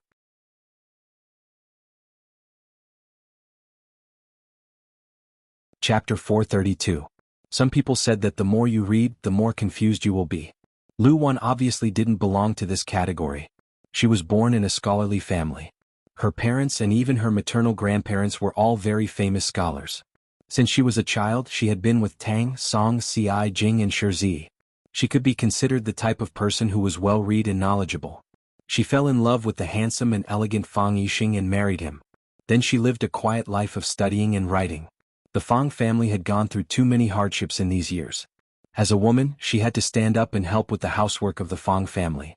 She had to bear too much responsibility and was looked down upon. She looked gentle but her heart was firm. She had never believed in ghosts and gods. But today she felt restless. She always felt that something important was leaving her, but she couldn't figure out what it was. "Have you seen Fang Yan?" Lu Wan asked. Her first reaction was to wonder if something had happened to Fang Yan. Because since he was a child, she had been worried about this precious son. She knew that her son did very well in Huaqing, but she also knew that her son seemed to have provoked some big shots. Fang Yixin, the eldest aunt, put down the cloth sole that she was making and said, "I just saw him go to the backyard. He was either chatting with his enemies or playing chess with the old man. This child has really grown up. He looks calm and reliable. He doesn't go out to play after the new year. Now he is in love with the girl from the Yi family. Will the wedding be held next year?" Lu Wan was a little relieved. As a mother, she couldn't find any fault with her son, Fang Yan's behavior. She felt sweet when she saw him every day. She even went to sleep with a smile. Everyone said that the hope of the Fang family was in Fang Yan. She didn't have any opinion on this. They said that Fang Yan was the hope of the Fang family. Wasn't it a disguised praise for the excellence of their own son? He is not a child anymore. Can he go out to hunt rabbits and birds like before? The marriage with the Yi family is still far away. Who knows what the Yi family thinks? But in a few days I have to go to the Yi family to find Wenruru's mother. It will be good if she succeeds. I will send them a pot of tea. Lu Wan said. Lu Wan made a pot of the best sparrow tongue and sent it to the backyard. As expected, Fang Yan was playing chess with the old man in Fang Hui's cottage. Fang Hui made a wrong move and was clamoring to take it back. Fang Yan pressed on the chessboard and disagreed, saying that one should not regret a move. The old man and the young man were arguing fiercely. Lu Wan put down the teapot and persuaded, Fang Yin, let your grandpa, who asked him to give way. Fang Huwei said with his eyes wide open, I'm just getting old and my eyesight isn't good. I accidentally put the stone in the wrong place. He just needs me to put it back. What are you giving in for? Lu Wan knew Grandmaster Fang's temper. He was stubborn and old-fashioned. Sometimes he was like an old urchin. Hearing that he was unwilling to admit that Fang Yin gave way, Lu Wan echoed, that's right. The stone was so small and the line was so thin. Who said he could see it clearly? Fang Yin, ask your grandfather to put that chess piece back on the board. Fang Yin poured a cup of sparrow tongue for his grandpa and then poured one for himself. He drank it all in one gulp and said, he can't see it clearly? He could clearly count the number of feathers on the Vajra eagle's body.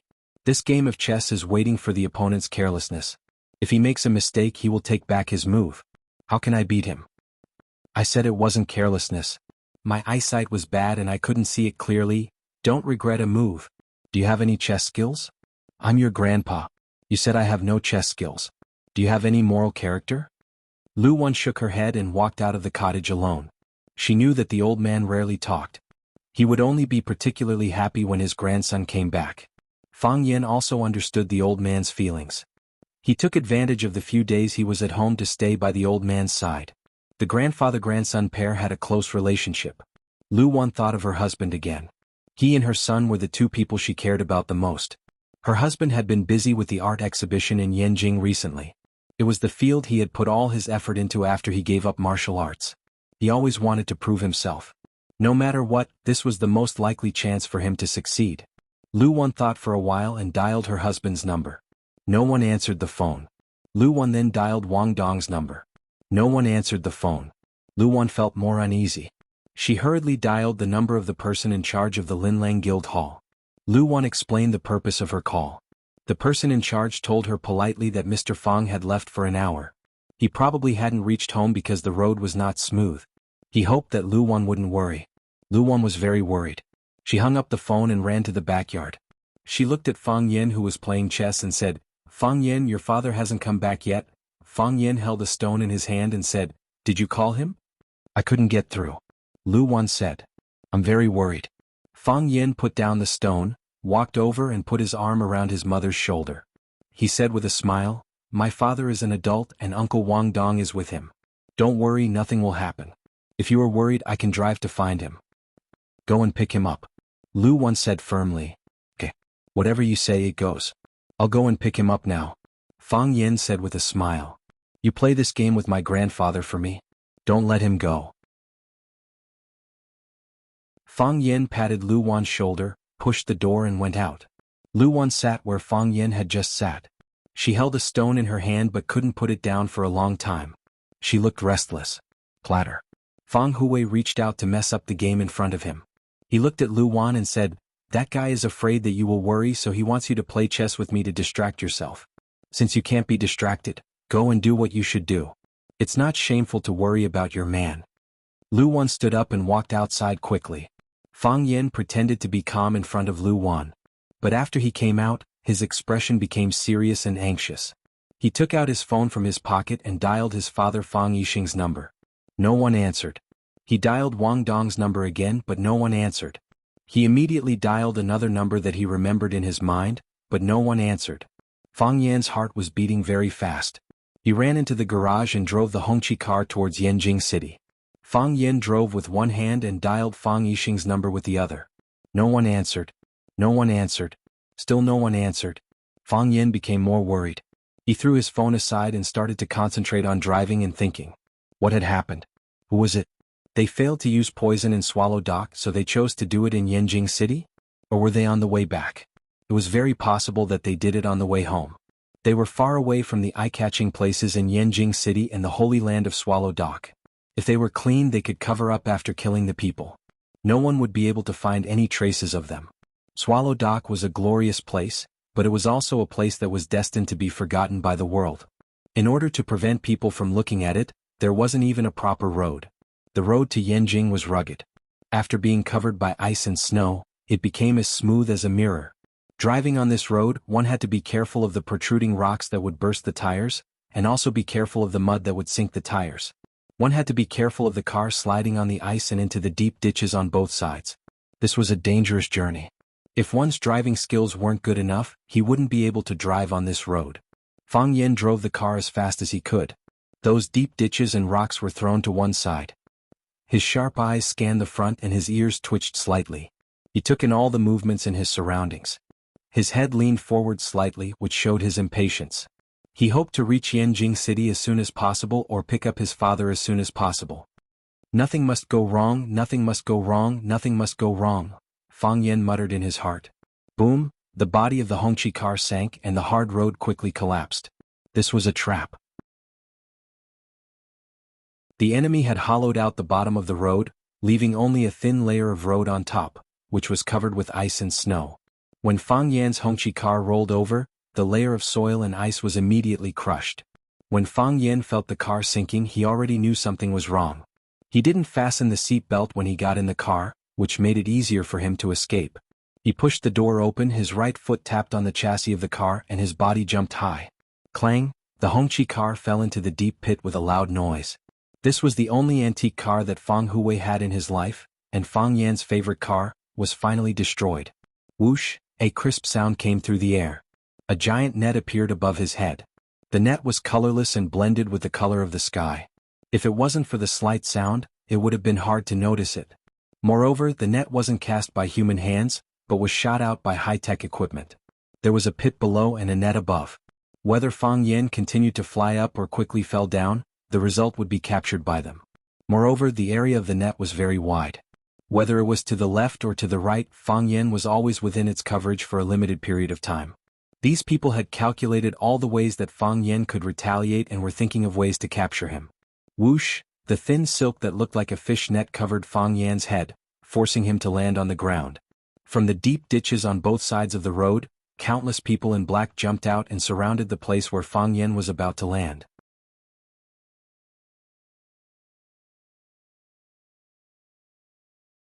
Chapter 433. The threads of the net were extremely sticky. It would be very difficult to escape. The top of Fang Yan's head was covered by a giant net, and his feet were the pits they had set up.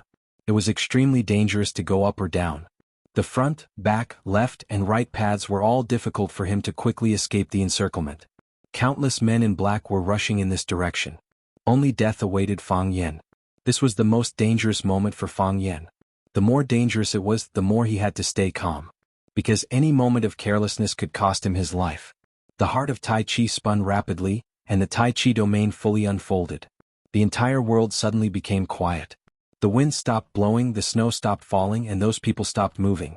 The originally transparent net turned into red lines, which were clearly visible in Fang Yan's mind. The densely packed horizontal and vertical lines intersected, extending infinitely outwards. It seemed that there was no boundary. Flames flickered on the red lines. It turned out to be an electric net. When it completely enveloped Fang Yan's body, the electricity that erupted in an instant could stun or even kill him. The Tai Chi domain was a divine domain. Mountains, rivers, cattle, sheep, people, and even flowers and grass were all under the control of gods. In the Tai Chi domain, Fang Yan was the true king, a god. He was faster than the net, and his killing moves were fiercer and fiercer than those of the men in black. Fang Yan raised his speed to the limit and pounced on the group of men in black like a tiger pouncing on sheep. Whoosh, he grabbed the neck of a man in black who was still in a charging posture. He could see the shock and disbelief on the man's face. The man in black didn't understand. There was clearly some distance between them, and he had already calculated the time to make contact. Why did he grab his neck in an instant? Crack. Fang Yan directly twisted his neck. When the man in black lost gravity and slowly collapsed to the ground, Fang Yan had already rushed to the second, third, and even more men in black. Crack, crack, crack. The sound of beans exploding rang out incessantly. The sounds merged together to form a single sound. If someone's eyes could keep up with Fang Yan's speed, then they would be surprised to see this extremely strange scene. A group of black-clothed men stood still in various charging positions, and Fang Yan was like the Grim Reaper harvesting lives in front of them. Every time there was a crisp sound, a life was lost. The sound stopped and Fang Yan's figure disappeared. Pitter-patter, the men in black fell one after another. Shwa, the electric net that gave off the feeling of falling rapidly descended slowly, covering the man in black lying on the ground. Then it let out a crackling sound. Bang bang bang, the men in black who had fallen to the ground were struck by a strong electric current. Even though they were no longer breathing, their bodies were still bounced up and down by the electric current, as if they were performing a zombie dance. Kacha kacha kacha. Their falling or bouncing bodies triggered the installed mechanisms on the ground. One by one the mechanical feet bounced open, making a painful sound. Fang Yin stood outside the net. The prey had become the hunter now, and he coldly watched everything that was happening in front of him. Those people, they deserved to die. A middle-aged man in blue walked out. He was not tall, but he had a clear temperament. His temples were slightly protruding, and he seemed to have a reserved aura. He did not even look at his companions in black in the deep pit, but only looked at Fang Yin with a burning gaze. He said, "I know those people can't stop you. How can a true master be defeated by a broken net and a few feet? Sometimes, technology is also very powerless. What you just showed, was it the legendary heart of Tai Chi? The feeling of stopping time, it's really enviable." Fang Yin did not respond to the man in blue's question. Instead, he took the initiative to rush toward him. He had lost contact with his father, and every second he wasted was a second of time to save him. He just wanted to finish the battle as soon as possible, no matter who was standing in front of him. Words had no power, and a battle of strength was the only battlefield. "You can call me," as the man spoke, he had already thrown out 13 punches. His green robe suddenly swelled up by the force of qi. Because it couldn't bear the burden, it was pulled into pieces and floated in the air. Fist King Jin Haidong. Since ancient times, Wuxia martial arts had the saying of Southern Fist and Northern Kick. Jin Haidong, the Fist King of Southern Fist, became famous more than 20 years ago. His pair of thunderclap fists had the power of the Yangtze River, and it could decisively break through the opponent's defense. Even the imperial advisor, Li Zhongwu, said that his hard body skills were invincible. Fang Yin did not expect that he would actually run into such a difficult opponent at this time and place. However, whether it was the Fist King or the Cannon King, whether it was invincible in hard body skills or the best in soft body skills, Fang Yin wanted to take them down.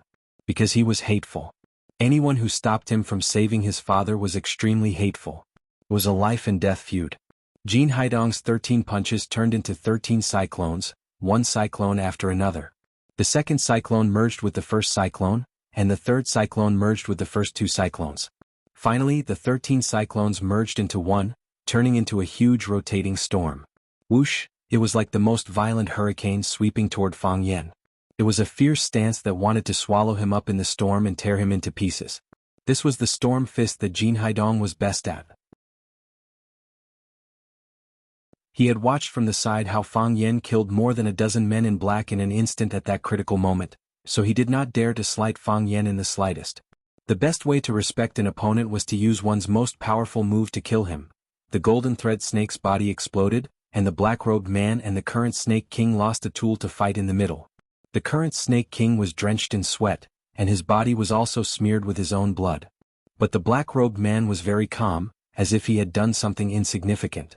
The black-robed man looked at his disciple and said, "The golden thread snake shouldn't have died. It was a snake slave that you raised. Both emotionally and physically it was closer to you. When you saw it being controlled by me, you became anxious and wanted to take back control. Your soul rush area was too hasty, and the more hasty it was, the more it would stimulate the snake's bestial nature, causing it to lose its ability to judge. It lost its ability to judge and began to approach me. Caught between a rock and a hard place, its blood stagnated and it exploded and died." The current Snake King was ashamed and said, "Thank you, Shifu, your disciple has learned much. That's already very good." The black-robed man chuckled. "I left without saying goodbye. You were still young at the time. After all these years of bitter training and living with hundreds of insects, it's already very good that you could achieve such results. You are talented and lonely. This was the key to your success. Thank you, Shifu." The black-robed man waved his hand and said, "I am your Shifu and also your opponent. With the golden thread snake dead, there is no longer anything between us. What a pity." "Shifu," the current Snake King called out. The black-robed man's black robe silently fluttered and drifted towards the current Snake King. Every time he shook his black robe, wisps of white smoke drifted out of it. The white smoke moved with the wind, enveloping the current Snake King. Wandering powder. No matter if it was a venomous snake or a ferocious beast, they would die upon contact. Humans would not be spared either. Snake breeders would have countless strange poisons on their bodies.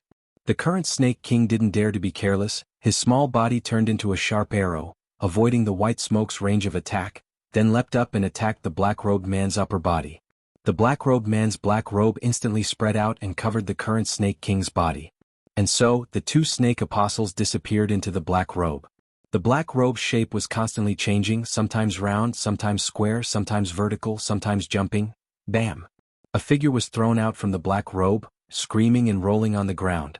The current Snake King's body was drenched in blood, his head and face were covered in reddish-brown ants.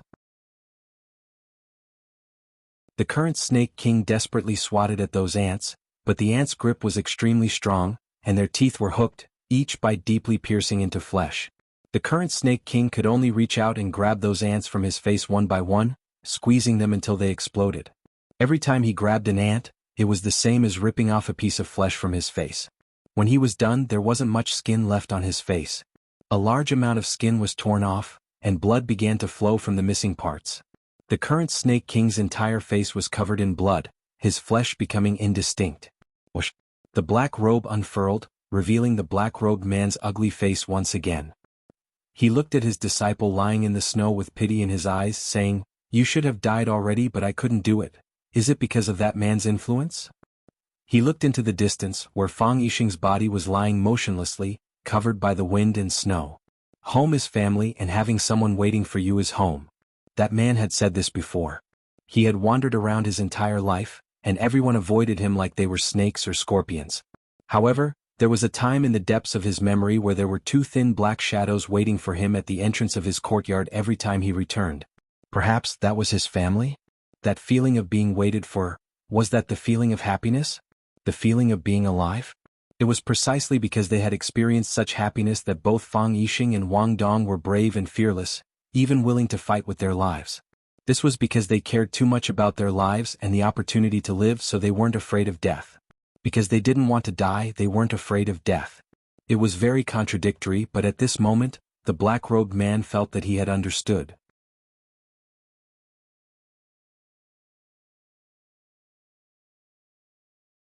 Chapter 434. Fang Yan had seen the person with the most majestic spear momentum was Mo Qingdi, and the person with the most dangerous sword momentum was Qin Yibing. Today he saw the person with the most explosive fist momentum. Every weapon, when used to the extreme, could unleash equally great lethality. For example, a pistol and a cannon. Of course, this was just a saying. This saying was only limited to cold weapons. For example, in Gulong's novel, was Xiao Li Fei Dao's knife faster or Shimin Chui Shui's sword faster? This kind of question would definitely make people scratch their heads. Boom, the storm fist lived up to its name. It was shaped like a hurricane with faint thunder.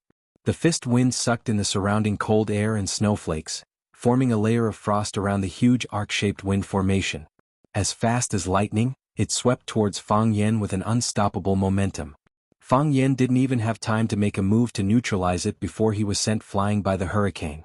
Fang Yan's body soared into the air and flew backwards. Bang! His feet landed on the ground. The hurricane hadn't completely dissipated, pushing him backwards. Chi! The soles of Fang Yan's leather shoes stepped on the ice and snow, deeply embedded into the road. The soles of his shoes rubbed against the road, making a sizzling sound. Fang Yan used Thousand Caddy Fall to stop his backward momentum, and then he regained his footing. The soles of his feet were burning with pain, but a wave of ice-cold sensation invaded the place where the pain was. Only then did Fang Yan realize that the soles of his shoes had been completely worn through, and his feet were standing on the gravel road. Seeing that Fang Yan hadn't been knocked down, Jin Donghai didn't panic, instead he laughed and shouted, "Awesome! In 20 years you're the only young man who could take my storm fist. Take another punch." As Jin Donghai spoke, his body once again clenched into a fist and rushed towards Fang Yan. His right hand clenched into a fist and directly smashed towards Fang Yan. His right arm suddenly became much thicker, and his exposed fist was crimson red. The buttons on his sleeves burst open, and his fist made a hissing sound as if it was about to ignite. This was the leaving fire fist, a domineering punch. If one were to say that the storm fist had a soft and moist side, then the leaving fire fist would be the representation of extreme yang. There was no return and there was no return. His fists were like flames, intending to incinerate all obstacles into ashes. This time Fang Yan really respected Jin Donghai, the Southern Boxing King. Not because of his character but because of his skills. Fang Yen could understand why a person could practice a fist technique to the peak, because he felt that he was that kind of person. However, to be able to practice two completely opposite fist techniques to the peak, this was not something that could be achieved by talent alone. Respect didn't mean love. Fang Yen spread his legs apart, displaying the drunken crane riding the wind footwork that he learned from the old drunkard. Drunken crane rides the wind, moving as he pleased, ethereal and formless. It was easy to paralyze the opponent, making it difficult for the opponent to find his real body. Fang Yan's body was slightly bent, his legs swaying, moving left and right, like a drunken crane. The closer Jin Donghai got, the more Fang Yan swayed. In the end, Fang Yan's real body disappeared, leaving behind countless afterimages in Jin Donghai's eyes. Since he couldn't see anything, he might as well not see anything. Jin Donghai closed his eyes, using his perception to sense Fang Yan's existence. For a brilliant martial artist, his senses were more reliable than his eyes. Boom, he punched out. He was secretly delighted, feeling the air resistance in front of him increase. It was the realistic feeling of hitting something, not the regret of missing a punch. His steps forward quickened, wanting his burning fist to pierce through Fang Yan's body. He liked the feeling of something burning, because that burning was caused by him. Heroic youths, fighting the heavens and fighting the earth. And he, the southern boxing king Jin Donghai, liked to stifle the legendary miracles. Boom, he punched out. Even the surrounding sky was dyed red by his fist. It didn't feel right. One real and one fake, the front was real and the back was fake. He had clearly touched Fang Yan's real body, so why did his fist miss? Idiot. Fang Yan's cold voice came. His body dodged a step. You fell into my trap. That step just now sounded easy, but it was actually very difficult. First, he used the extremely difficult drunken crane riding the wind to confuse Jin Donghai, making it difficult for him to catch the real body. This caused his heart to be weak and his confidence to plummet. Then he used his real body to lure him into punching, and when it was hard to pull back his fist halfway, he suddenly used the brilliant heart of Taiji to increase his speed, leaving the moment before the fist hit the body.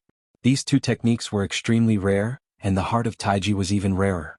It seemed like the world had changed, but in reality, it was only an instant. It was even only a few tenths of a second. His body dodged the fist that had already turned fiery red. Fang Plum Blossom stepped sideways and punched Jin Donghai's back. Jin Donghai's charging speed increased again, and he spat out a mouthful of blood. His body had already turned into a ball of furnace fire to begin with. Fang Yen slapped, and forcibly injected his own energy into Jin Donghai's violent body, messing up his chi and blood and intensifying his violence. Naturally, the fire attacked the heart and blood came out. Jin Donghai finally felt the danger. He had never underestimated his opponent, never. When he saw Fang Yen was able to quickly deal with the men in black who surrounded him at the critical moment when the car was about to fall into the pit, he saw this young man as an opponent on the same level as himself. However, it was only at this moment that he realized that the young man's performance was far better than he had expected. He had always thought that victory should be on his side. Now he was panicking. While he was sick, take his life. Fang Yan's body continued to spin, and like a tornado he chased after Jin Donghai, and then he slapped Jin Donghai's back again and again. Jin Donghai's energy was hard and yang, and Fang Yen also attacked with a dangerous and fiery energy. The two energies entangled in Jin Donghai's body, and the fire and fire could not merge. Jin Donghai felt that his internal organs were about to melt, and he could only spit out mouthful after mouthful of blood. Jin Donghai was seriously injured, but he still ran with all his might. He knew that if he was one step slower he would be killed by that vicious guy. Fang Yan's toes touched the ground, and his body leaped high like a rock spreading its wings, and then he punched the back of Jin Donghai's head. Bang! The sound of something exploding could be heard. Fang Yan's body flew away and he did not have time to look back. Nothing was more important than saving his father, including revenge. Since ancient times, loyalty and righteousness could not be both. To the black-robed man, the choice he had to face was more difficult than loyalty and righteousness. He was the Snake Lord and also a snake slave. Was he loyal to his master or was he loyal to his feelings? This was indeed a difficult question. His master was holding on to his snake eye, so if he dared to disobey his master's orders, his master could easily kill him. And his disciple. This was the most profound and unforgettable thing in his memory. The images in his mind were constantly being refreshed, and there was almost nothing worth remembering. However, the image of those two tiny people waiting for him to return while riding on the Dorzil was unforgettable. The black-robed man looked at the current Snake Lord with pity in his eyes and said, "Since you've already prepared yourself, then show me your best side. A Snake Lord should not be merciful at all." The current Snake Lord crawled up from the ground, his face covered in blood. He looked at the black-robed man standing in front of him, then bowed to him and took out a yellowed bamboo flute from his pocket. The bamboo flute let out a long and complicated sound, the strange tone repeated endlessly, making anyone who heard it feel drowsy. Then something strange happened. The cold wind rose again and the winter snow rose again. Rustling sounds came from the white snow, and countless animals poked their heads out of the snow. There were rattlesnakes with their tails swaying, scorpions with their entire bodies red, centipedes that seemed to be more than a meter long with countless feet, and countless green toads and star-spotted toads. They moved in groups, advancing with great momentum, and their target was the black-robed man who was standing there alone. 100 Poison Formation? The black-robed man had a gratified smile on his face and said, "You're even more outstanding than I thought. Very good, that's my good disciple." The tone of the bamboo flute changed slightly, and the eyes of those awakened poisonous creatures turned blood red, and they began to attack the black-robed man. When the first poisonous snake was about to bite him, the black-robed man resolutely rushed toward the current Snake Lord. Snakes were flung out one after another, poisonous frogs were crushed, and centipedes were crushed one after another. The black-robed man's hands were flying, and some red or black medicinal foam was being sprayed out. His black robe fluttered, and every time it shook, the poisonous creatures that came close would turn around and flee. Then, under the urging of the music, they would charge forward again. One group fell to the ground, and another group would crawl back up and continue to advance. 100 Poison Formation. Living beings do not approach. Once you enter the formation, you will not rest until you die. Whoosh! A strong light shone over. It was a car coming from afar. The car was using high beams, and the light illuminated the battlefield as bright as day. The current Snake Lord who was playing the bamboo flute and retreating, the black-robed man who was running forward, and the ugly creatures on the ground. Clang! The car door was pushed open, and a young man dressed in white stood in the dazzling light. His entire body became tall and handsome, and his eyes shone brightly. The white-robed man coldly stared at the scene in front of him and angrily shouted, "Swallow's Dock is a sacred place, and it's also a place where you vicious clowns can run wild." You're tuning in to the Han Lee's Wuxia Chronicles YouTube channel. We're so grateful for your support, and don't forget to subscribe to join us on this incredible journey through captivating stories. Your generosity through donations truly makes a world of difference, as it's the primary source of revenue that allows me to expand and enhance this channel for you. Thank you from the bottom of my heart for being a part of this adventure.